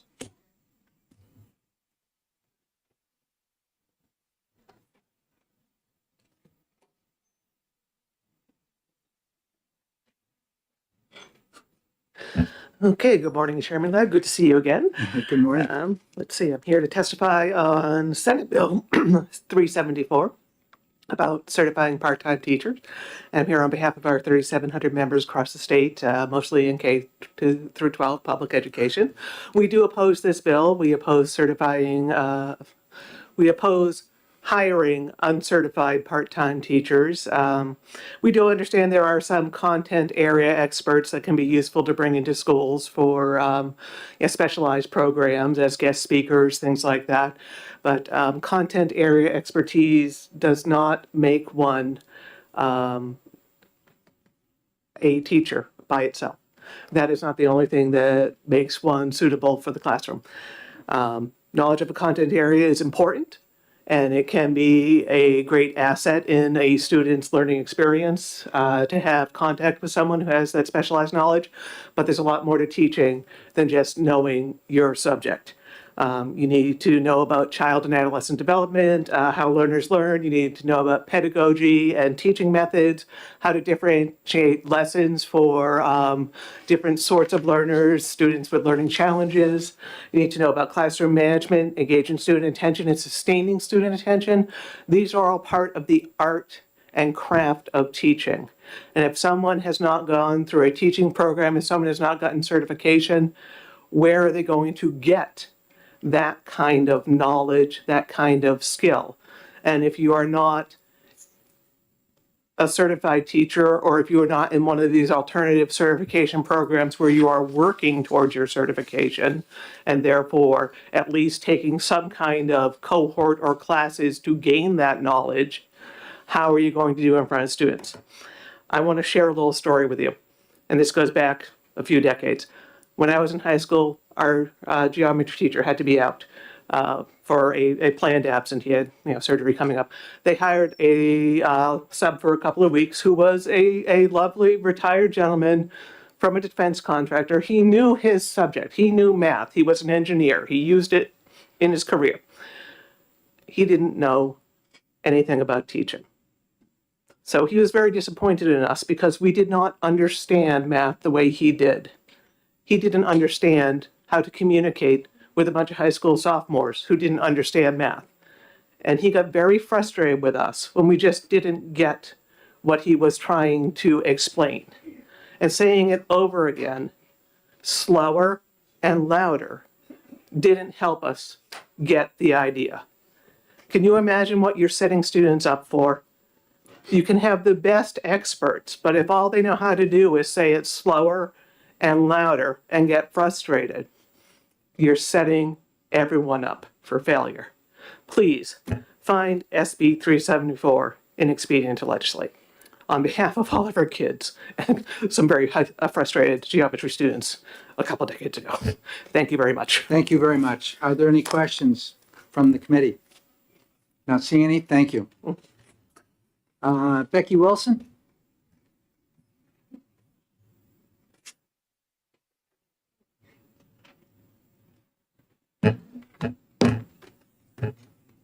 Good morning, House Education members, Chairman Ladd. Thanks for hearing my testimony today. I'm Becky Wilson. I am the Director of Governmental Relations for the New Hampshire School Boards Association. We are opposed to this bill. NHSBA does have a resolution which was put in place at our last annual delegate assembly, which seeks to support actually legislation that intends to streamline recruiting, credentialing, or hiring of certified educators or other licensed school staff from other states. This resolution is in support of both the state of New Hampshire credentialing laws, as well as interstate compact and reciprocity between New Hampshire and other states. However, this particular bill does the opposite of meeting that resolution by potentially elevating the hiring of non-certified or non-licensed staff. 30 hours, I think a lot of the points we've already talked about in a previous bill in this committee, as well as from the previous people who testified today, but 30 hours is significant. If your school day is 8:30 to 2:30, that's 30 hours a week. That's a full-time schedule, even though this bill would say that that is a part-time schedule. It's a full teaching load. You could see hundreds of kids in a week as a non-certified staff or non-licensed. I think it's already been said, districts have the ability to hire non-certified people under a local critical shortage area that they can identify in conjunction with the department. If they want to employ people longer than a year or two, they can become certified through an alternative program that is overseen by the department and the local district. They have 3 years to become certified. The difference with this bill and that process is the expectation or the motivation for that person who is currently employed as an educator to become certified at some point. The way that this bill is written, there's no expectation that the person would ever be certified, even for 5 or 10 years.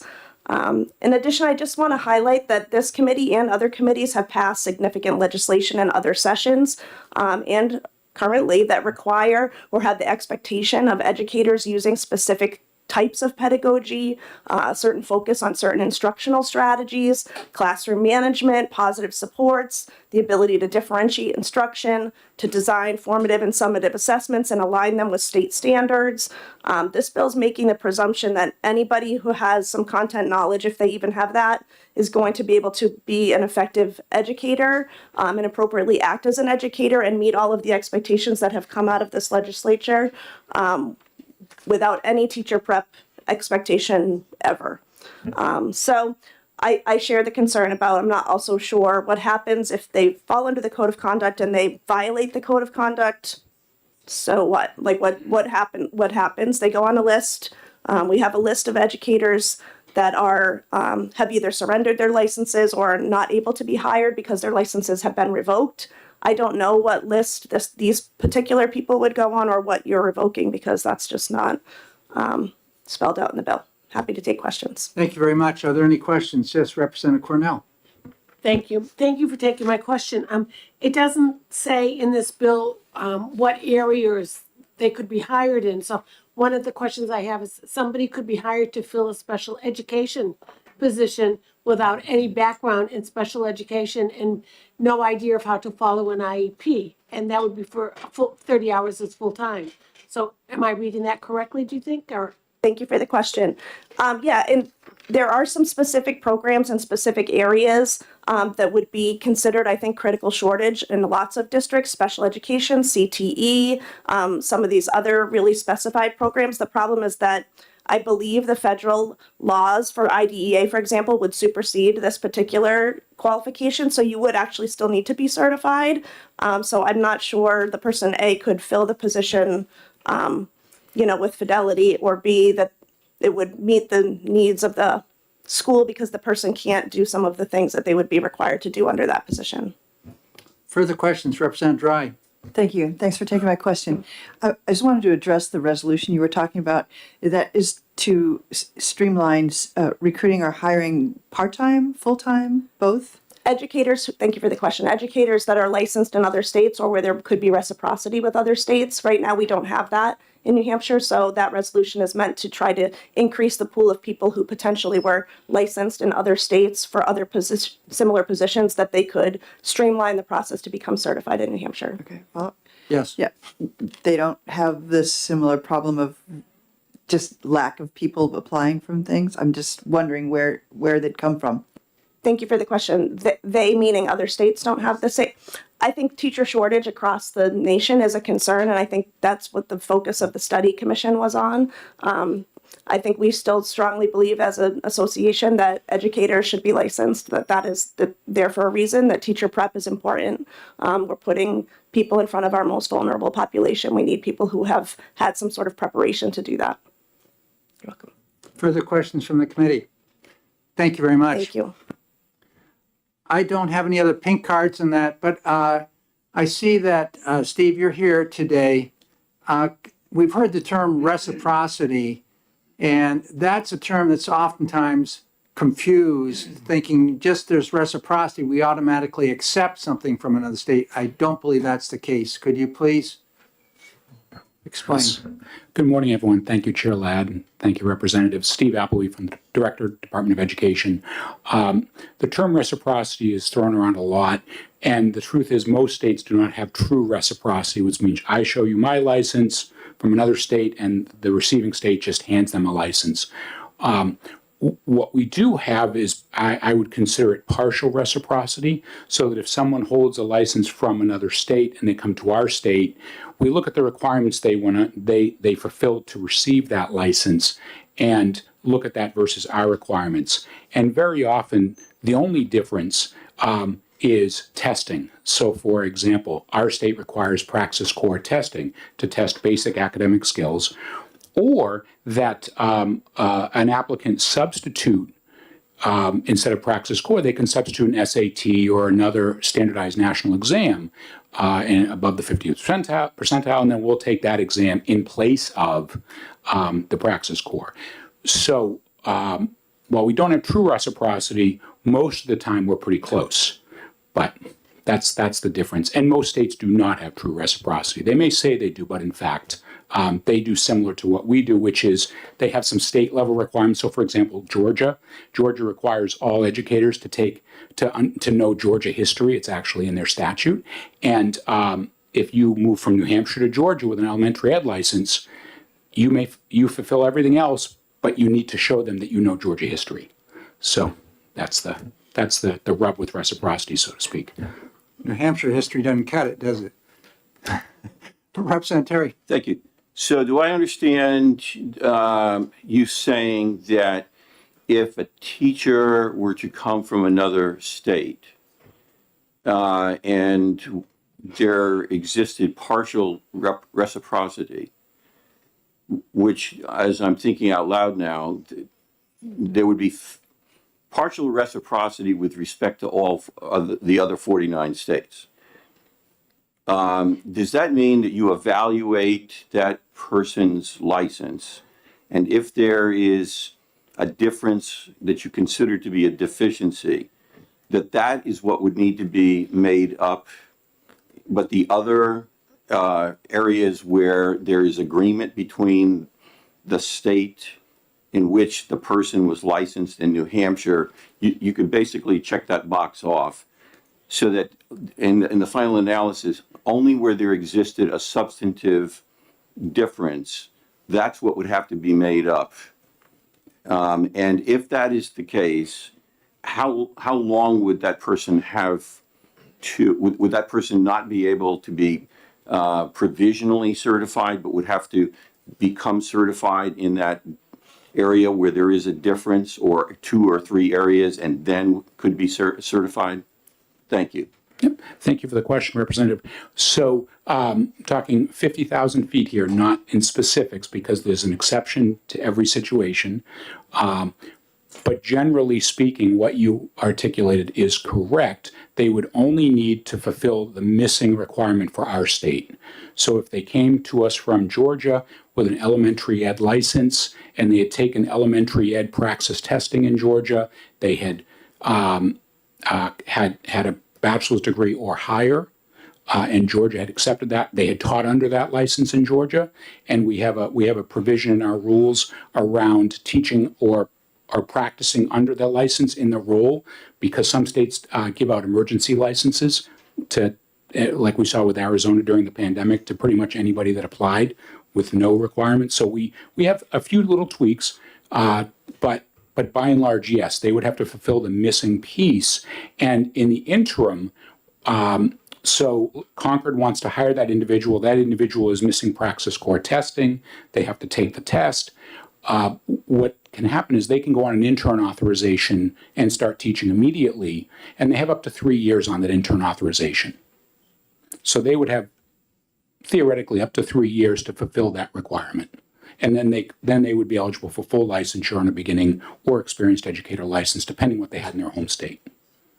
So, thank you. Thank you very much, Representative Myler, and then Representative Woodcock. Thank you, Mr. Chair. Thank you, Mr. Appleby, for being here. And we served on the teacher shortage committee, so we're familiar with this. So the question that I have for you, though, is that two of the previous testifiers indicated the emergency search that's currently available. So why is this bill needed if, in fact, the school district can hire somebody immediately and put them into the queue as far as the process of completing the total certification? So why is this bill needed if that's already available? Thank you for the question, Representative. I think one drawback to the current emergency authorization process, which in statute is the 1-year certificate of eligibility, which last year was extended to someone could get a second year, but that's it. So once any individual in our state receives their 2 years on a 1-year certificate of eligibility, they can never get another one again, ever. So if that individual had been on a 1-year certificate of eligibility in the past, or even currently, once they hit the end of that now 2-year period, they can never get a 1-year certificate of eligibility again. So there is no way past those 2 years for that individual to continue on. Thank you. Representative Woodcock. Thank you, Chairman Ladd. Ms. L.V., almost good afternoon. Yes, thank you. Thank you for being here. Going back in your evaluation of applications for staffing from other states, using the Georgia, for example, if I may, does your department look at if that person had teacher training preparation? Yes, thank you for the question. Yes, that is certainly a component of the evaluation. However, they do not have to have that if they have worked in the role or under that license for a period of time. And I'm not saying how long because offhand I don't remember how many years it is, but okay. the completing an approved educator preparation program in another state with a recommendation to licensure at times does come into play for our license, but at times it doesn't. It just depends. Oh, thank you. So if I just follow that, I applied from Georgia. I never had any teacher training. I was the director of mathematics at a private institution. I never taught, I was just an administrator. Would I be certified under this bill to be a teacher? Thank you. So I'm hesitating only because there's usually a lot more to this. So if an individual worked as an administrator in another jurisdiction outside of New Hampshire, and they held the appropriate degree level, so not the content of the degree, but the degree level, and they had, again, depending if this is a critical shortage area or not, the appropriate number of classes in the subject area, speaking just of teachers. So let's say it's a math I did not like to teacher. make this confusing. Yep. I was trying to simply get to the teacher training part that if I'd never taught. If you've never taught, if you've worked, and again, I forget the number of years, but if you've worked under a license in the role, even though you didn't complete a program, we will count that. Thank you. Even if you didn't go to a program. Okay, thank you. Representative Terry, you're welcome. So with respect to the certificate of eligibility, are the standards and criteria and/or criteria the same, or are they different with respect to when you're looking at evaluating an applicant who is certified in another state? So you're looking at reciprocity. You just talked with me about reciprocity. So what standards do you use when determining whether someone can receive a certificate of eligibility, regardless of whether the person is in state or coming from out of state for the first time? Are they similar or different? Thank you. So if you're referring to the statute, 1-year certificate of eligibility, yes, that statutory language outlines a bachelor's degree unless it's a CTE, career and tech ed role. It outlines they must pass a criminal history record check. And I believe those are the criteria. So I could look it up real quick if that would be helpful. And experience in the content area. For a one-year certificate of eligibility, I believe it's the superintendent or principal must deem them to be qualified, I think is the language, something along those lines. Further, yes, Representative Tanner. Thank you, and thank you for taking my question. I wanted to go back when you were talking about the need for this bill and that if you applied for emergency, as an emergency teacher, emergency availability, that after, we've extended it to 2 years, but after that, they could never do anything again. Well, is that really correct? Because during those first 2 years, they could get into an alternative program for certification.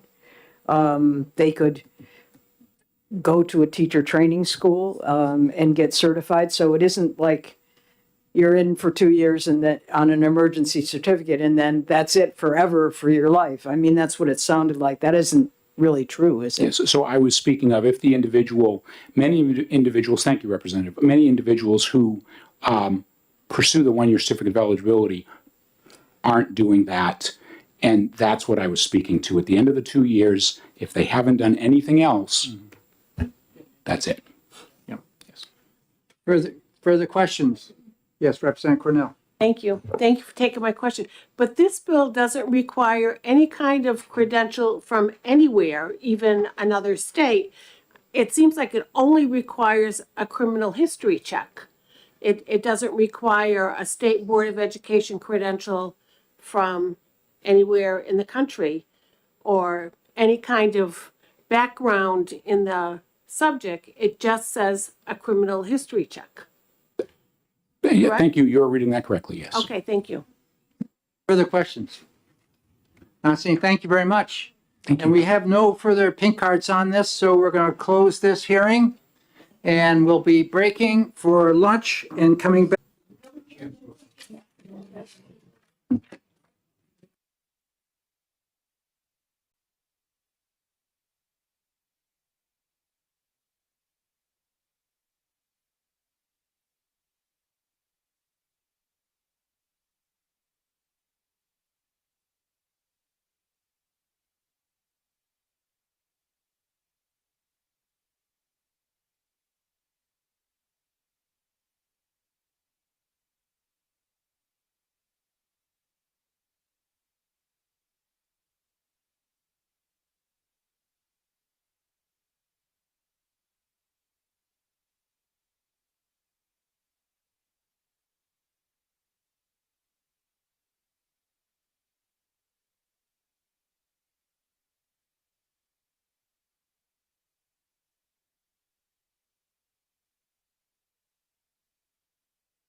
Okay, we're going to go ahead and start here.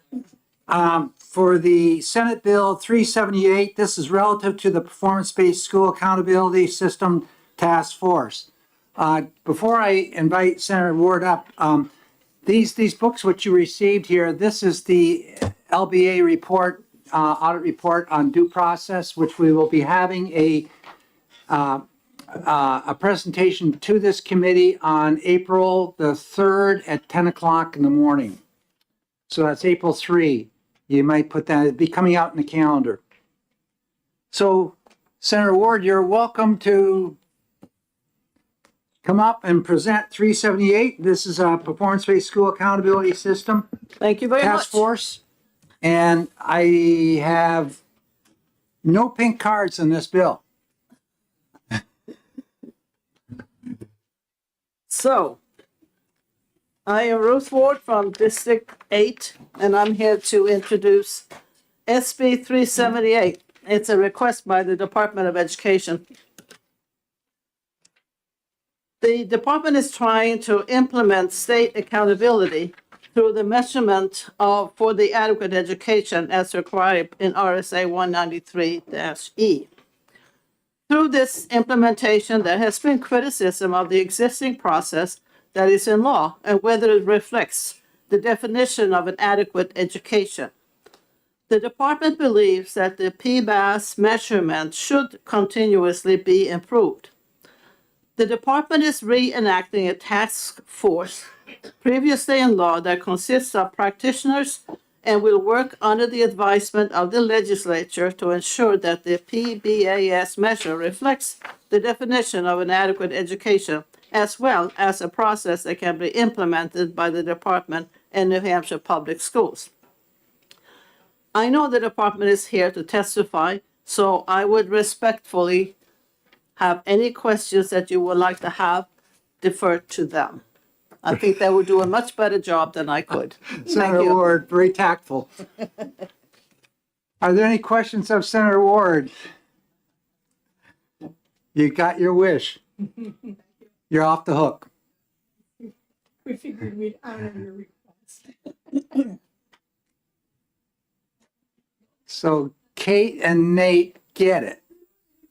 Okay. Kate and Nate? Yeah. Don't forget your pink cards too. We've been called And did worse, for Senator sure. Ward get out without having a pink card? We'll fill one out for her. Okay. Okay. Welcome. Hello, good afternoon. Caitlin Davis from the Department of Education and Nate Crean, also from the Department of Education. So you may remember about a year ago, and we sat behind or at this table in front of you guys and went through SB 266 at length for many, many hours, and we couldn't come to a conclusion about that bill. And that bill was an overhaul of all of the state accountability laws. And we were, at that time, that bill was really to clear up what we felt were technical issues with the implementation of accountability. But a lot of the concerns from this committee were not necessarily relative to the technical concerns of implementation of accountability, but were more around the actual pieces of what the department was doing. So if you remember, there was a lot of conversations around things like graduation rates and just other data points that are currently in the PBAS calculation. So in response to that, partially because we were not able to get that full comprehensive bill passed in what we wanted to, we kind of took it under advisement and the concerns that were brought to us in the committee and said, we agree it's actually time that the department does do some work relative to the PBAS system and we should look at it. Prior to 2019, this task force was in law, or a very similar task force was in law, and it did look at the PBAS calculation. And so what we really would like to do is just bring it back, start talking about the PBAS calculation again, start looking at some of those metrics, seeing if they're correct for New Hampshire, in consultation with practitioners, and then bring the proposal to the legislature to then start implementing the PBAS side of things. So just remember, just for your memory, so adequate education has two judgments essentially. So we have the input-based accountability system, which is called IBAS, and PBAS, which is the performance-based accountability system. And the PBAS system takes a variety of school district data, and the department does calculations and then determines if a school district is providing an adequate education or not through those metrics. And so that's what this task force would do. It would go look at those measurements and decide if the measurements are appropriate and representative of what New Hampshire schools are required to do in accordance with RSA 193E. And then we would implement that. So that's really what this proposal is doing, is bringing back that task force. I do also want to point out that the department has federal accountability requirements. Some of it is aligned to this, but that I think is some of the challenge that we talked about with 266, as well as that we have federal accountability and maybe state accountability should be a little different. So we do have an advisory task force right now for the federal accountability task force, the federal accountability system. And so we would just have a separate task force that would look specifically at state accountability. And we feel that those would kind of work nicely to make sure that the metrics are appropriate and implementable. Are there any questions for the department? Representative Lekis? Yes, there's one thing that I would love to see in this that I'm not sure is implementable. So I want to know what you think and if this is something that could actually be done. And that's the percentage of students who go on to post-secondary education who need remediation. Because they're not really, don't really have, haven't gotten what they needed to go to college if they need remediation when they get there. And we keep hearing from the colleges how many students they're having to remediate. And so I'm wondering, is that something that could even be done? So we don't have that data right now at the Department of Education, but we could certainly think through how that could happen. This bill definitely leaves room for something like that to be part of the PBAS system, because right now, so the system, on page 2 of the bill, you have a couple different areas right now which are in the current PBAS system, but it says the task force may consider one or more of the following data and indicators, and so there's no reason why the task force certainly couldn't add that. We do want to make sure that it's something that we have data for, and I wouldn't know off the top of my head what, how that system would work with the various college systems, but we could certainly have those conversations. Thank you. Representative Belcher? Thank you, Mr. Chair, and thank you for being here to answer this question. There's a specific phrase I'm looking at here. It says, after the task force will deploy a performance-based scoring system, and the next sentence says, using only the best available accountability system. That sounds like a very specific thing, but it's something I'm not familiar with. Can you tell me what that is, the best available accountability system? What line are you looking on? I'm on the internet, so I don't have the. Oh. Line 30.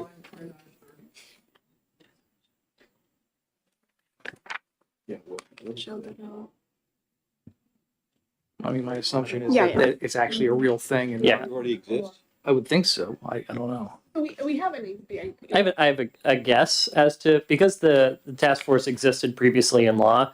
My guess is it probably came from the changeover when we were moving from No Child Left Behind to the Every Student Succeeds Act, when every state in the country was looking at developing a new accountability system. So that may have been language that was pulled from the old accountability task force language that said we would look at a variety of what other states were doing and pull from the best accountability systems, looking at things like research-based designs.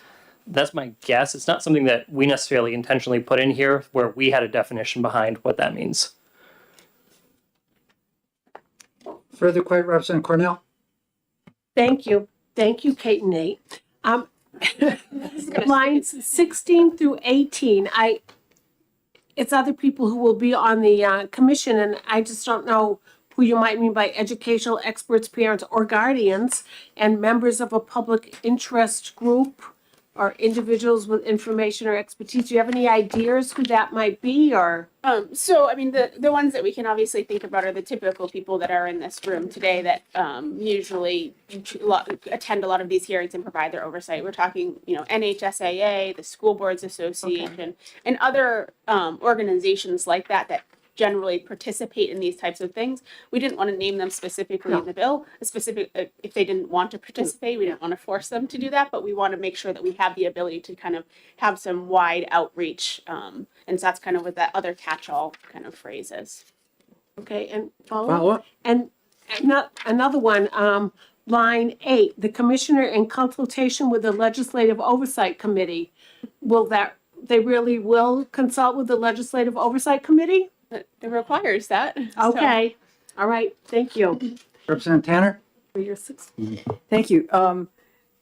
In response to Representative Lakes's request, one of the things that I think needs to be kind of parsed out on that is that, for example, a young student that graduates from high school who suddenly decides they want to go into engineering or nursing or something like that, that has a special requirement that they didn't take in high school, maybe an advanced math course or an advanced science course, that not be considered remediation, that there be a different category for that. Is that possible?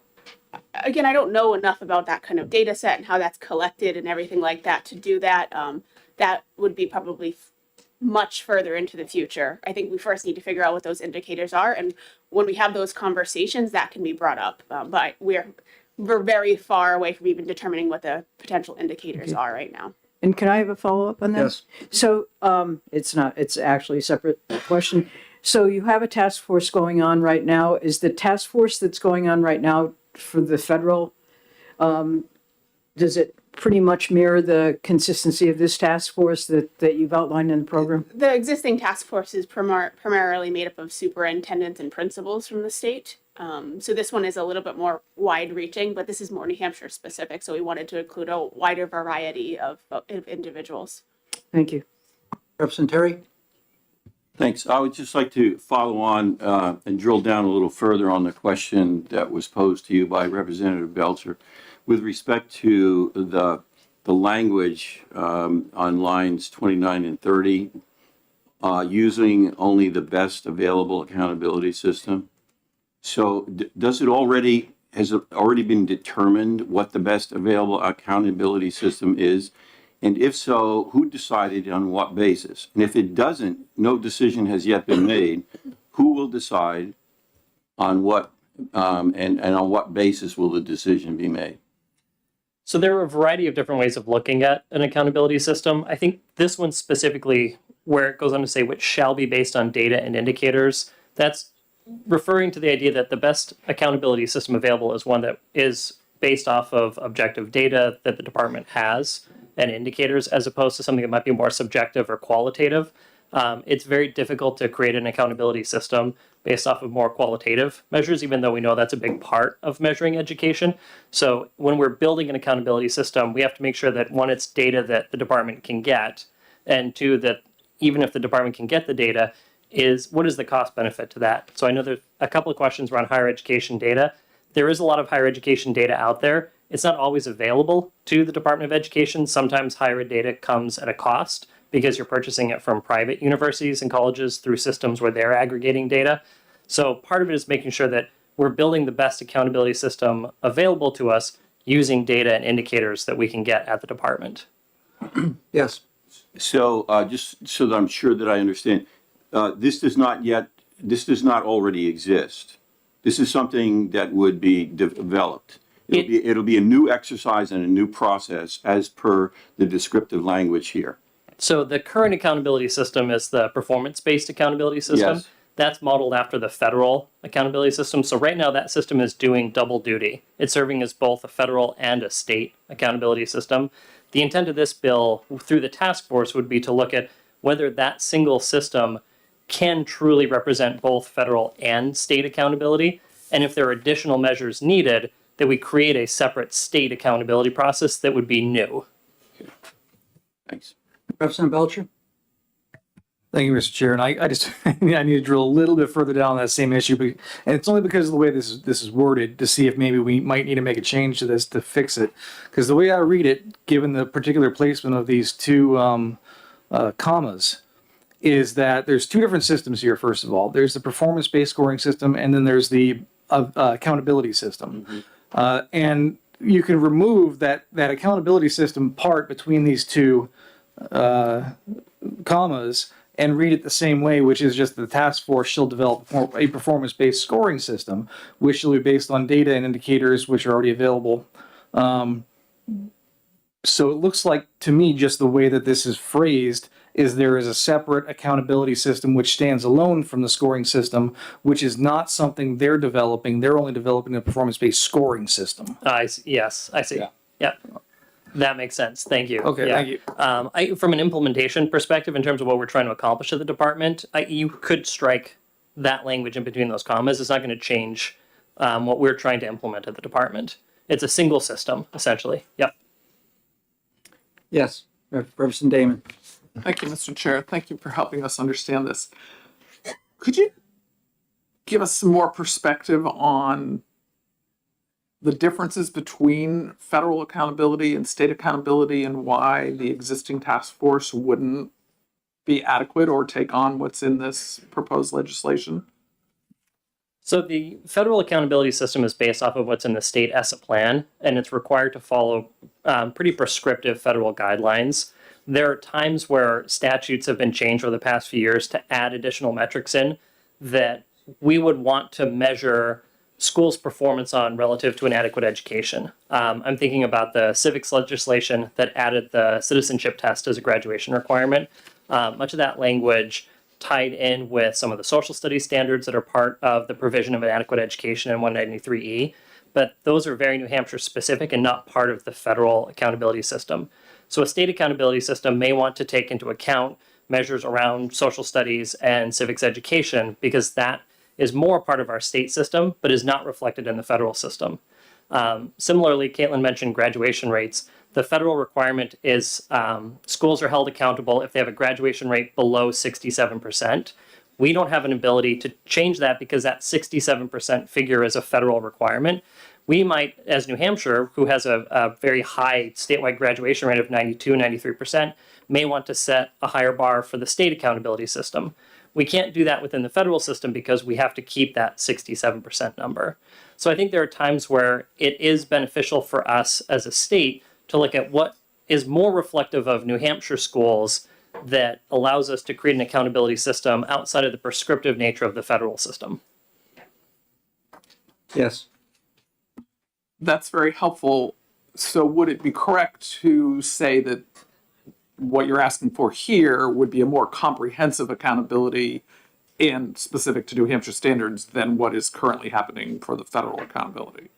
Yes. I think what has happened in the past is because we were required to create a federal accountability system in order to receive title funding, in an effort to conserve resources, to conserve personnel of the department, because we had to create this federal system, we then used it to also serve as our state accountability when measuring the provision of an adequate education.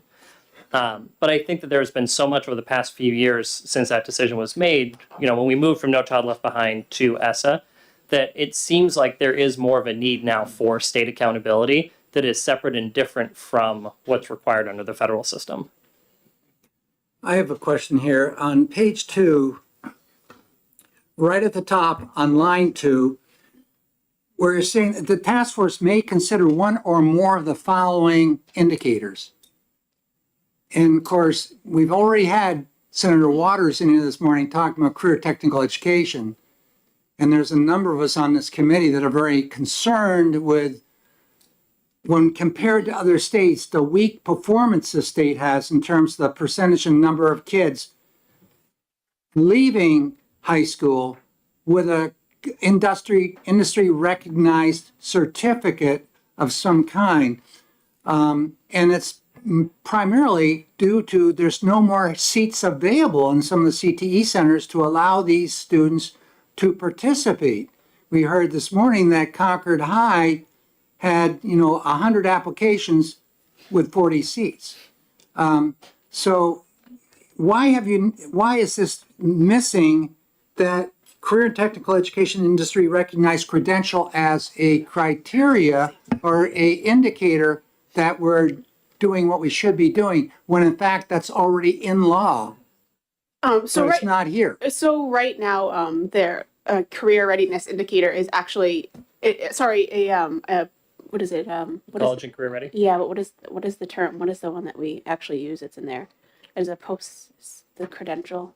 There's a couple that so students that participate in apprenticeships, job-based learning, students that receive a career recognized or industry recognized credential is one of the indicators. So that is already one of the indicators that's covered under C right now. That's in the federal accountability plan.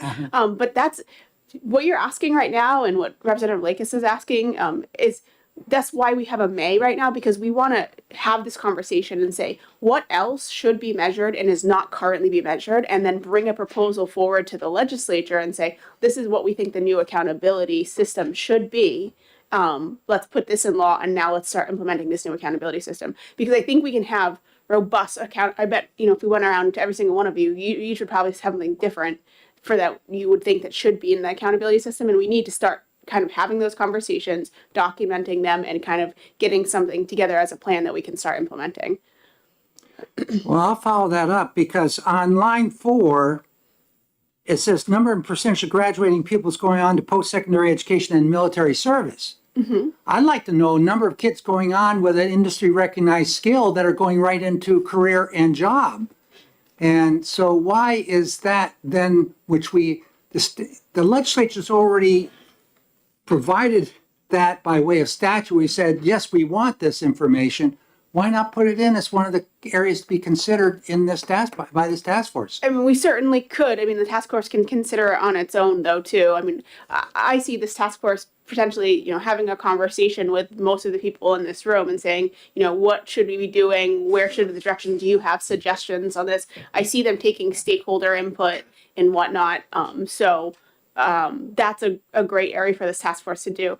Relative to that specific metric that you're talking about there, I'm not sure how the department would collect that information because we don't have information. We don't have labor information.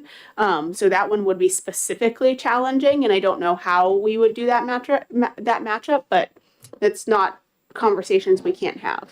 I don't want to be argumentative, but wouldn't this be what we want from this, is that we want these indicators, and if you don't have the process or the way to get this information now, shouldn't that be something that this task force is suggesting we work towards? Would you be objecting to this being amended to include?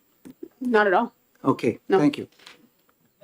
And I would say too, so letter H we have in here as a catch-all that says Yeah, other metrics I know, I as see identified. that. But I don't like CTE being an H. I No, like and- it and being its own. Exactly. I think Yeah. there are things that, both Caitlin and I recognize there are things that we're not even going to be thinking of at the department. That's why we need to bring in external stakeholders to say, what is it that should be included into this system? Because we could come up with our list of indicators and it may not be the same as every other person that we ask. I don't want a laundry list, but, Representative Tanner. Thank you. So does this task force also set the level for proficiency? Like you talked about the graduation rate, and is that one of their tasks as well? Will they be setting the levels? Yeah, so in any kind of system, you would have to set what is considered performance and then what is considered meeting an adequate education. Specific to a state accountability system, it's really it's a either or. Either a school is meeting the requirements under 193E or they're not meeting those requirements. So there'd have to be some level at which that is set. With the federal accountability system, that's part of why it sometimes breaks down and doesn't work for the state side of things, because the federal system is meant to determine whether or not a school is providing a certain level of services to all the various groups of students that they have. And we have different designations in terms of CSI schools, TSI, and ATSI schools. And depending on how a school is identified, they may receive additional federal funding. The purpose of the state system would specifically be to determine whether a school is meeting the provision of adequate education or not. And there would have to be some level there at which a decision could be made as to yes or no, the school is doing that. Can I have a follow-up? Yes. So I'm kind of on this proficiency thing a little bit. So proficiency is when somebody says that 52% of the students in New Hampshire are proficient in X, Y, and Z, and 48% art, it says to the public that 52 are passing and 48% aren't. But that's not really what proficiency is, right? So what are the different levels of accountability other than proficiency? Because I think proficiency, if I was to go back in my dinosaur years of teaching of the A, B, C, D, E, F, proficiency would be a B or a B plus probably in some instances with New Hampshire. So what are the other levels, and why do we focus so much on proficiency? There's really two types of accountability systems that most states gravitate towards. One is a total scoring system where every school receives a ranked score, and it may be 0 to 100, and you could identify several different categories. So you may have 10 different categories where you're looking at academic achievement, graduation rate, CTE involvement, post-secondary readiness, and then a school would receive a score on each of those. The scores are weighted depending on how important you think each category is to the overall score, and then you arrive at a final number. And many states have a system similar to that, where there's points identified for different weighted categories. New Hampshire's current accountability system does it a little bit differently. We have those different indicator categories, but we look at a school's performance in each of those indicator categories, and they have to be in the bottom 5% of all schools in each of those various categories in order to be identified as a school in need of improvement. So it's not just they might be high in one but low in another one. They're low in each of the different indicators. But what we're not doing in New Hampshire is we don't assign a score to each of those indicators and then aggregate them together to come up with a final number. Yes, thank you. I still come back to the issue of proficiency, because that's what keeps getting hammered to the public, that our kids are not proficient in this, they're not proficient in this, or only 48% are proficient in this. And again, to the public, it sounds like it's either a pass or a fail, but it really isn't a pass or a fail, that there are different levels. So what are the different levels of there must be an excellent, right? Above proficient, you must have outstanding or something. What are the levels that are indicated on accountability other than proficiency? So it depends on the category that you look at. For example, with graduation rate right now, it's a cutoff score. So any high school above 67% as a graduation rate is identified as good.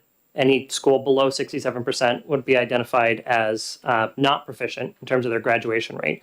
If we look at the state assessment, academic achievement on math, ELA, and science, it is exactly what you're talking about. That traditional model of proficiency where students are a level 1, 2, 3, or 4, where you have below proficient, approaching proficient, proficient, and then advanced proficient. But one of the things we also look at is growth. And growth comes from the state assessment as well. So a school could have a low proficiency score in terms of how their students are performing on the state test, but they may have spent the last 2 years or 3 years implementing new professional development programs, bringing a new curriculum in, doing parent and family engagement within their community. And so their students are growing. They may not have as high of a proficiency rate where all the students are scoring at proficient, but they may have brought a large percentage of their students up from level 1 to level 2. And so you can have a school that has a lower proficiency rate, but a higher growth rate. And that school is not identified as a school in need of improvement because their students are doing this. They're progressing on an upward track towards proficiency. So in the current system, when we identify schools as needing improvement, you would have to have both a low proficiency for your students and a low growth, meaning your kids are scoring lower on the test, but they're also not showing a lot of progress in those lower areas. And then there are various other indicators where, we look at college and career ready indicators, the number and percentage of students that are scoring a certain score on the ACT, on the ASVAB, on the SAT, the number of students that are participating in apprenticeship programs and job-based learning, the number of students that are earning career recognized and industry recognized credentials. And the way that we aggregate those numbers is we look to see students that have done 2 or more of those indicators during their high school career. So they took an AP class and they also participated in an apprenticeship, or they scored a certain number on an ASVAB and they also participated in job-based learning. And then we look at the percentage of students that are meeting 2 of those indicators and report the percentage out for a school. One more. Okay. One. So I think the problem for me is what gets put out to the public, and the public doesn't understand growth, and it doesn't understand all the, the CTE and the career ready and that goes down in all these things. And yet proficiency, as you've explained, is like not the pass fail part. It's actually very close to the old fashioned B or B plus. And so it's hard for me to think that when we send accountability out to the public and all we're talking about is proficiency, that it's unrealistic in some places to think that every kid is going to reach a B plus. And I'm just wondering, and I know the Every Child Succeeds thing was that it constantly raises, right? It's like if you have a certain percentage that reaches proficiency, then you've got to raise the proficiency level up a little bit. It raises up so that there's constantly schools that will be at the bottom in the ESSA. Is that still in effect? Because that was in effect before.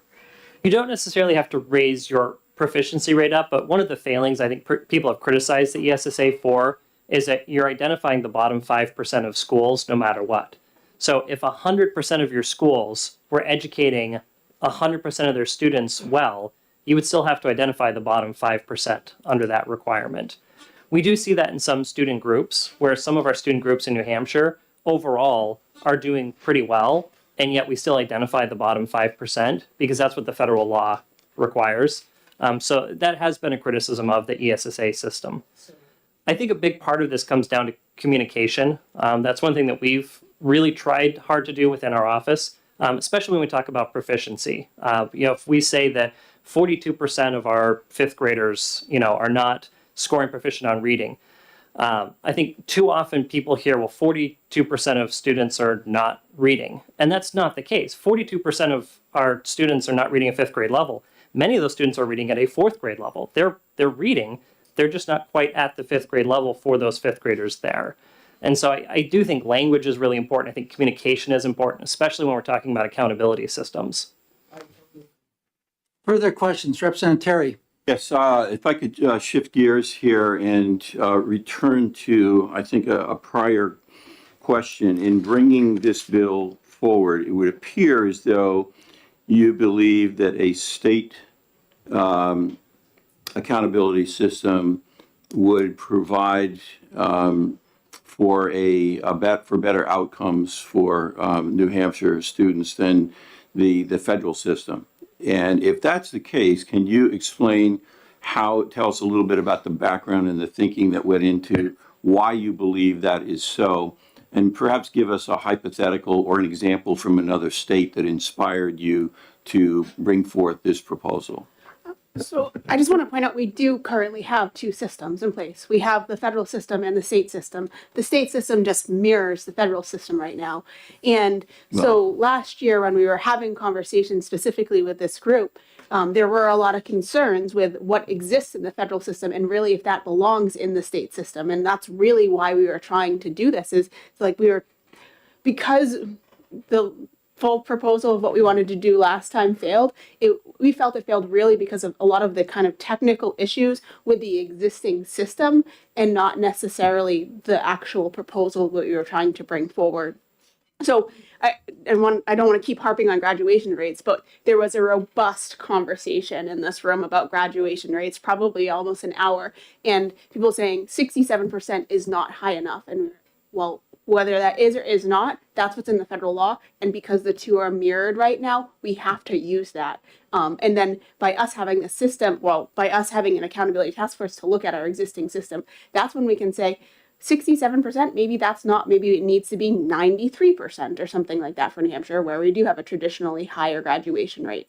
And so right now, we don't have the flexibility because 2 systems mirror each other. The other thing too is this is supposed to measure whether a school district is providing an adequate education as defined by RSA 193E.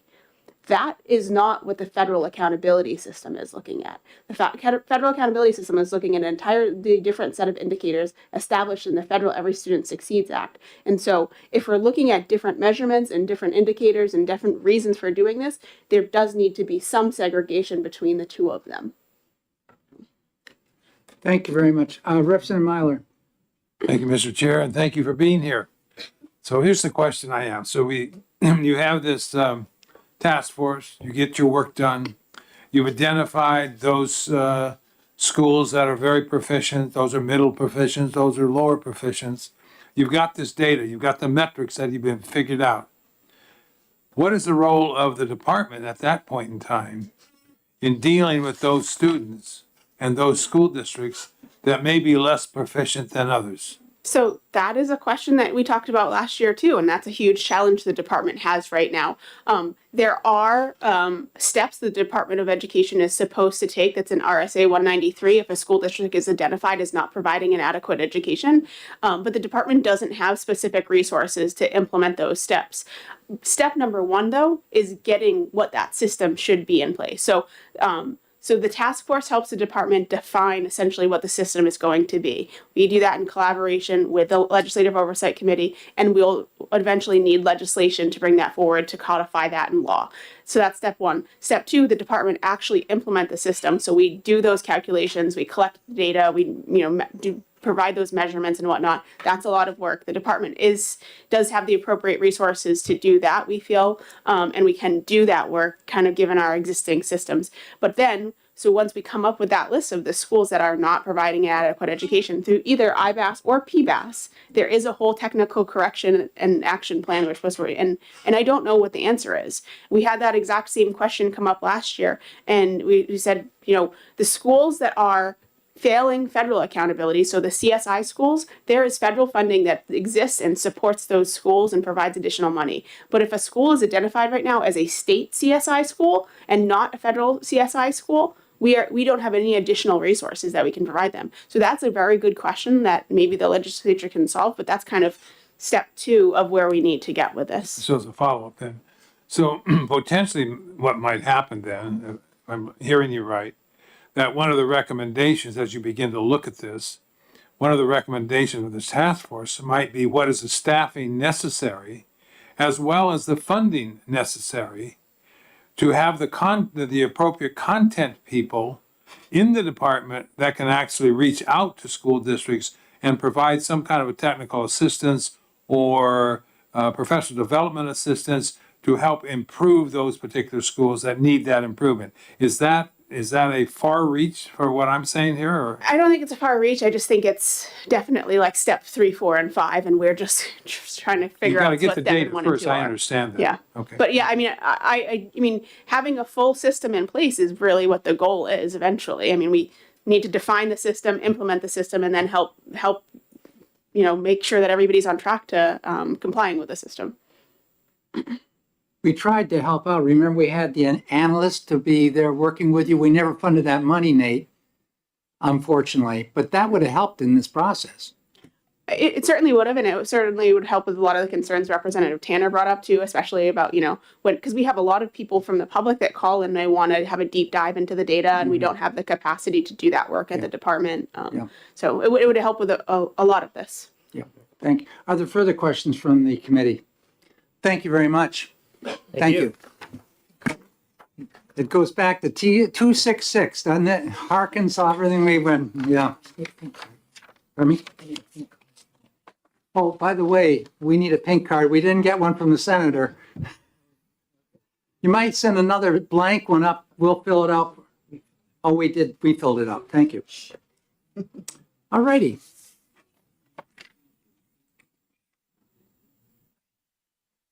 Okay, the next bill which we have on the docket here is SB 526. 526 is relative to public school facility condition assessment and school building aid grants for temperature control. And we have the Senator Wiltley here. Senator Whitley was right here. Yeah.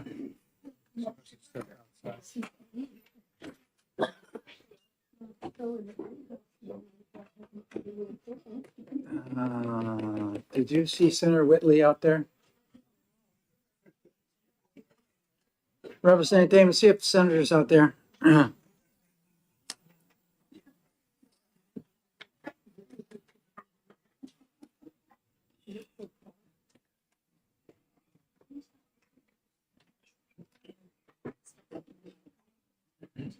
Good afternoon. Good afternoon. You ready for me? Yes, we are. Okay, great. Good afternoon, members of the committee. For the record, my name is Becky Whitley. I'm honored to represent Senate District 15, which includes, of course, the wonderful city of Concord, Hopkinton, and Bow. So for your consideration, excuse me while I get my papers in order. For your consideration, I have before you Senate Bill 526. So as a mother of a elementary aged child in public school, I think it's really important that we have the conversation in this bill to address safety and, of course, to improve learning in our public schools. So I think that we all know that as our climate warms, our aging schools, buildings, and infrastructure are going to have to adapt. It's just a reality. We've seen historic heat waves across the United States over the past several years.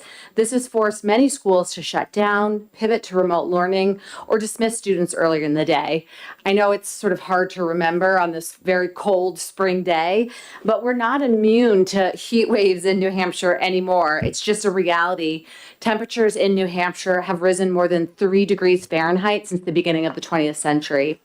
Yet most schools, as we know, don't have air conditioning units that are really well equipped to cope with sweltering heat or really at all. This bill takes a very small step towards addressing this issue to ensure that our students have adequate physical learning environments. There are numerous bodies of research which have shown the negative effects that extreme heat temperatures can have on students' ability to learn, their social emotional skills, and their ability to perform on exams. As you will see, the Senate amended this bill from the one as introduced. It's a more distilled version, but of course has the same intent. The statutory change is now under the existing school air quality statute rather than the prior infrastructure fund. This was a very good suggestion from the Department of Education. The amended bill also gives school districts the opportunity to establish a plan with temperature range goals, but as with the original bill, still sets a minimum and maximum when classrooms can be occupied. I am absolutely happy to take questions, but will surely defer more technical questions to the folks behind me. I will note that this amendment, the bill is presented before you, passed out of the Senate Education Committee. Unanimously, it was on the consent calendar, and it did pass the Senate on the consent calendar. Thank you very much. I'm happy to take any questions. Thank you, Senator. Are there questions from the committee? Yes, Representative Dry. Thank you very much, and thank you for taking my question. My pleasure. So this just asks the school district to develop policies. Right, and to develop a plan, right? I think, the conversation, this is just the start of a conversation. And so really, we're just asking that to happen at the local level and sort of think through, as they are likely already doing, but it's really important to set these temperature ranges because we really know from a whole host of evidence that range where students need to learn. Yeah. I guess I'm just kind of considering that they've already done that. I mean, in a local level, knows better what side of the building a thing is on and whether the temperature reflects what sunshine they're getting in the room, for example. And if there's really a way you can make this fit all the classrooms in all the states. Yeah, thank you for that question. I think there are some school districts that really do have plans and they perhaps have appropriate air conditioning, but there are many that don't. I believe, at least in the Senate, there was a lot of testimony about the temperature of some schools and what students have experienced and what teachers have experienced. So this just sets that range and asks our schools to come up with plans if we're out of that range. Thanks. Further questions, Representative Tanner? Thank you for taking my question. I'm just curious why the policy addresses methods of minimizing or eliminating emissions from idling vehicles was struck from this particular part. That's a good question and one that the folks behind me and perhaps the Department of Education could answer. Thank you for that. Representative Belcher? Thank you, Mr. Chair, and thank you, Senator, for being here. I wanted to ask a little bit about, I mean, obviously, a lot of this, it makes a good deal of sense to keep things in a proper temperature range, especially in their ideal circumstances. But can you speak a little bit to the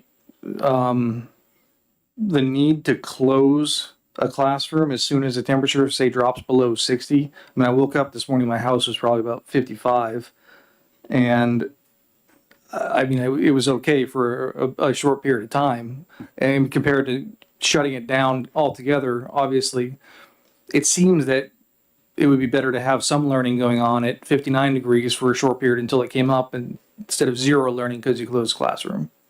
Thank you for that question. I mean, I think this bill was written in reliance upon the data showing that optimal period where students can learn, and that if the temperatures are too low or too high, students are just not going to be able to be available for learning, both, in their minds and then emotionally. And so it is really based on that body of evidence. Thank you for that question. Representative Damon? Thank you, Mr. Chair. Thank you for taking my question and for bringing this forward.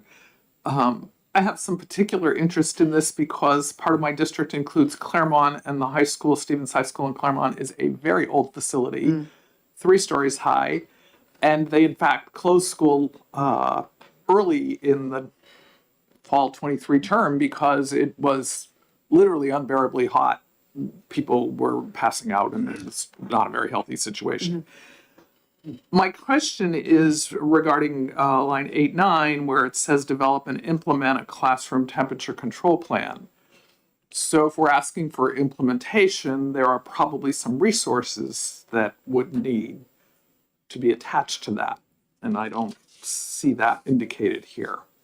You're correct. There's not a fiscal note attached to this. I know many schools have been able to access certain federal funds and ARPA dollars, but I think you're right. There could potentially be some costs associated, but really we're just asking them to develop a plan at this point. Again, it's just the beginning of a conversation, sort of think through what they might need to implement that plan. Thank you. Thank you. Further questions from the committee, Representative McDonald? Thank you, Mr. Chair, and thank you, Senator, for bringing this forward. To follow up on Representative Belcher's question, line 12 and 13 says the plan shall also include procedures for closing classrooms. Do the procedures necessarily have to say that the classroom closes, or is that up to local control and the school board discretion? Or how is that intended to be interpreted? Right. And so I also, my house was 55 or 52 degrees the other day because we did not have power in Hopkinton for many days. It's very cold, below 60, particularly for our kiddos. And so I think it was very important to all the stakeholders involved that we did have an actual temperature for when it's just not safe for kids to be in school. Thanks. Further questions from the committee? Not seeing any. Thank you very much. Thank you very much. Have a good afternoon. My apologies. I have to go back to Senate Judiciary, so my apologies for leaving the committee. Thank you. I'd like to invite Barrett Christina.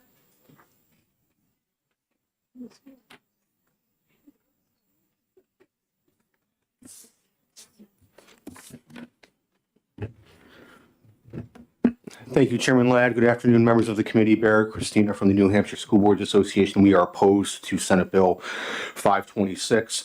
I'm certainly not diminishing, how hot it was last June when that heat wave came through and how that may impact students' ability to learn or teachers' ability to teach properly. But I think that this bill is simply trying to legislate maybe a little bit of common sense. I don't think we need to put in law that school boards have to develop plans to tell the principal to open a window or turn on a fan or perhaps move some of the kids to the back side of the building where the sun isn't beating down on it. As I was speaking with Ms. Tuttle from NEA when this bill was in the Senate, I also said that school boards can schedule our school calendar out to June 30 if the teachers want to stay in school until the end of June, instead of trying to get them out the beginning of the middle of June if we have to close school on multiple days because it's we get a heat wave of 100 degrees for 3 days or 4 days or a week or whatever it might be. Also be mindful too that the Department of Education foreclosed the ability of school districts to operate or have remote instruction days that count as the number of days that are required to meet the statutory requirements of 180 days per year. So there's no option for school boards or school districts to implement a remote learning day either if we're getting a heat wave where this bill would somehow be implicated. School Boards Association, I talked to a handful of superintendents when that heat wave came through last June, I believe it was, and superintendents were making rational, common sense decisions without having to have a plan and without having to have a statute. They opened windows, they turned on fans. I know teachers pulled some of their money and somebody ran out to Walmart to buy popsicles for the kids so they could have, a popsicle once or twice a day to cool down a little bit. We didn't need a law. We didn't need, a written plan in order to do so. Relative to the degree range that's on the bill, I guess specifically looking at lines 12 and 13, if the temperature is getting below 60 degrees in that school facility, I'm guessing maybe the furnace or the boiler isn't working, and you're probably going to have to close school anyway. The upper range temperatures, which I think is some spurred on some of this bill, that's going to be an act of nature, and we're going to have to find ways to figure that out. The other question I have about the below 60 degrees or above 88 degrees, what happens if the temperature fluctuates throughout the course of the day? We have to close that classroom. We're going to send kids to either double up a classroom, or those kids are going to go get some instruction in the cafeteria, which is not in the direct sun. It's 90 degrees in the classroom. A cold front rainstorm pulls in and there drops 5 degrees in 3 minutes, and an hour later the sun comes back out and it's 90 degrees again. So the kid's going to be going back and going forth. And to Representative Belcher's question about there should still be some delivery of instruction relative to that. So for those reasons, the School Boards Association is opposed to the bill. Thank you. Are there questions of the School Boards Association? Not seeing. Thank you very much. Thank you. Megan Tuttle?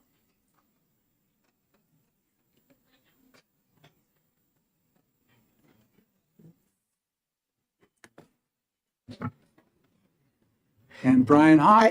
Okay. Is that okay? Thank you so fine. much. That's fine. Thank you. I won't double up on time, I promise. Good afternoon, House Education. Thank you. My name is Megan Tuttle, for the record, president of NEA New Hampshire, representing about 17,000 educators across the state. We're here in support of this bill. I have written testimony that I will pass in. It has links to studies that you can go through at your leisure after this. And then I also have some testimony from a teacher in Dover that couldn't be here today because she's teaching, and I'll pass that in as well at the end. So we know extreme temperatures are on the rise, both hot and cold. And so this isn't just about how hot it was in September of this year. Besides being president of NEA New Hampshire, I'm a mom of 3 kids in Concord school districts, which you've probably heard before. And I can speak from personal experience that 1 week that we had at the beginning of the school year was horrible. It was horrible for educators. It was horrible for kids. My kids were coming home dripping sweat. A lot of schools in Concord had water, cloths, wet cloths over the forehead, spritzing them with water, kindergartners, etc. We're talking about the extreme here. This isn't just a normal day that gets a little warm. This is really about the extreme. It also, when this summer, or fall, I should say, when this was happening, we had a triple storm because at the same time, the lead levels that were reduced last year in the legislature, which I'm very thankful for, shut down most of the water bubblers in Concord School District. So there was lack of water and there was the extreme temperatures. I do have some pictures to show you classrooms that were above 90 degrees. Some of the classrooms hit 85 degrees in Dover at 7 o'clock in the morning, and they just rose from there. Putting a fan in the classroom, I was a teacher in 8th grade for 18 years in 2 different schools and different classrooms. Putting a fan in the classroom doesn't do anything. It literally just circulates the warm air around the classroom. And so that really is not something that's going to solve this problem. And like I said, this isn't just about the warm temperatures and the hot temperatures. This is also about the cold temperatures. In Berlin this winter, I was speaking with a member up there. The high school didn't have heat in half of their building. So their solution was to blast the heat in the half of the building that had it and then put a fan to try to get it into the other side of the building. That's just not acceptable. The temperatures are getting colder, they're getting warmer. That's the reality. And so we need to be able to fix this. The New Hampshire House and Senate canceled business in the Legislative Office building this year because the air conditioning wasn't working. So this was canceled for legislators coming in to work. but we had educators and students all across New Hampshire that were still expected to teach, to do their jobs, and to learn in those same conditions. Learning isn't happening. The answer, I don't believe, statewide, is just cancel school and make it up at the end of the year. Part of this was leaving it up to the local district so that they could decide what worked best for them. In Concord alone, the buildings are all different ages. Beaver Meadow is an old building. Krista McAuliffe and Abbott Downing are new buildings, so they were built differently. I know that Beaver Meadow, this morning I went to pick up one of my sons for a doctor's appointment, and I was talking with the secretary, and she said that they're going to be shut all summer because they are starting this summer to look at the airflow in the building. It's an old building if you haven't been to Beaver Meadow. It's probably right up there with Runlet Middle School. And so they're working on it. This bill, though, would allow it to happen across the state so that it's not just some districts being able to do it and not others. This would bring it so that everybody is there. We know that when classrooms are too hot, students struggle to learn. Educators are struggling to teach. They perform worse on tests when it's that warm. Everybody here, I think, could agree, Brian and myself included, when you're really that warm, and I was in Arizona this summer at 115 degrees, you're cranky. It's not comfortable. When you're cold, it's not comfortable. Runlet Middle School yesterday morning, I got an email at 9:45 in the morning that the heat was just starting to work again. It was 51 degrees. For an hour and a half, it was 51 degrees. Should they have delayed it? Probably, but that's up to the Superintendent Murphy, and I'm not going to get into that. But it's the same effect. When it's cold in your house, when you lose heat, it's not comfortable. You can't really be doing much. The Teacher Shortage Committee, as well as surveys that we've done of our members, indicate student behavior challenges are a top stress among members. You can imagine what those behaviors are starting to be like when the temperatures are 90 plus in classrooms, or when they're even colder. We really believe that Senate Bill 526, strikes a balance between setting standards to optimize student learning and also acknowledging that some temperatures are just challenging, but unsafe. There's more in my testimony, so I won't go into more of the written, but essentially, we really think this is something that needs to be addressed, and leaving it up to the districts is going to let each local decide and determine what's going to be best for them. And I'm happy to take questions. Thank you very much. Are there questions from the committee? Yes, Representative Terry. In speaking with your colleagues in your association in other states, are you aware of if other states have taken similar measures than what is being proposed here? And if so, could you speak to how many you're aware of and where?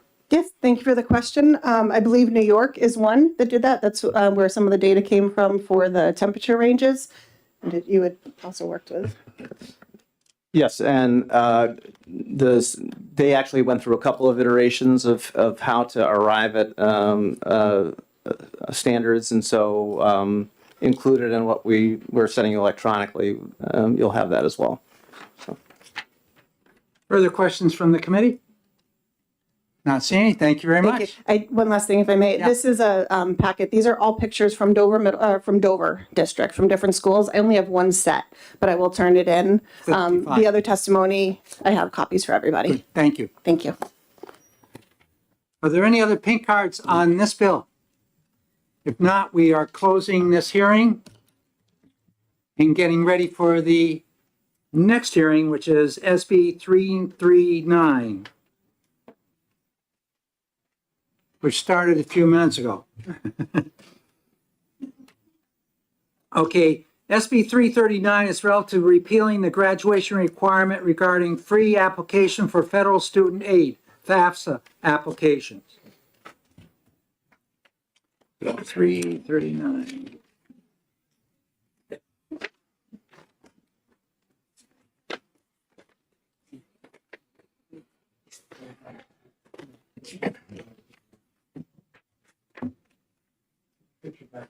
You ready?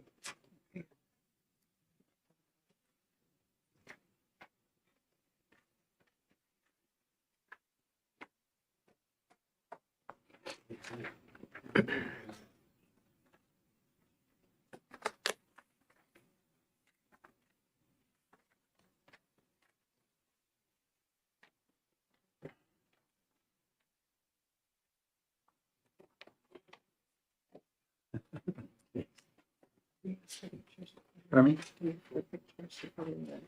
Yeah, her pictures should be coming around. No, no.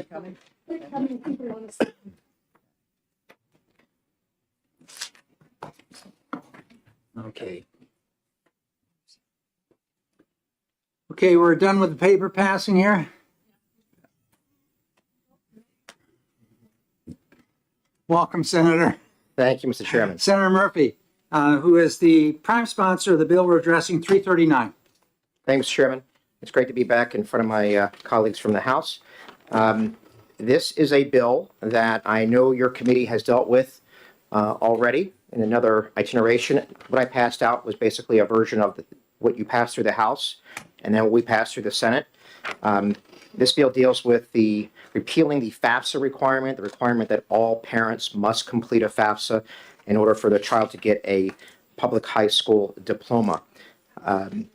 I had heard from many of my constituents that this was an intrusive process that they did not find necessary. They resented the sort of demand upon their time, and that for some students it just didn't make sense. They had intended to attend trade school or go right out into the workforce. So for that reason, I sponsored the bill. I know you've already heard all the conversation because you've already passed a similar bill. I think my solution may be a bit more elegant. It certainly is shorter, but the House version gets the job done as well, and I think that would be just fine. And with that, Mr. Chairman, I'll conclude my testimony. I'm happy to take any questions. Thank you, Senator. Are there any questions from the senator? Thinks he has more elegant version? I mean, no offense. Mathematically, everything's math around here. For me. Yeah. Any questions? Boy, you're off the hook. Thank you, Mr. Chairman. Thank you very much. Do we have any other cards on this one? Boy, we are done. Thank you very much. This hearing is concluded.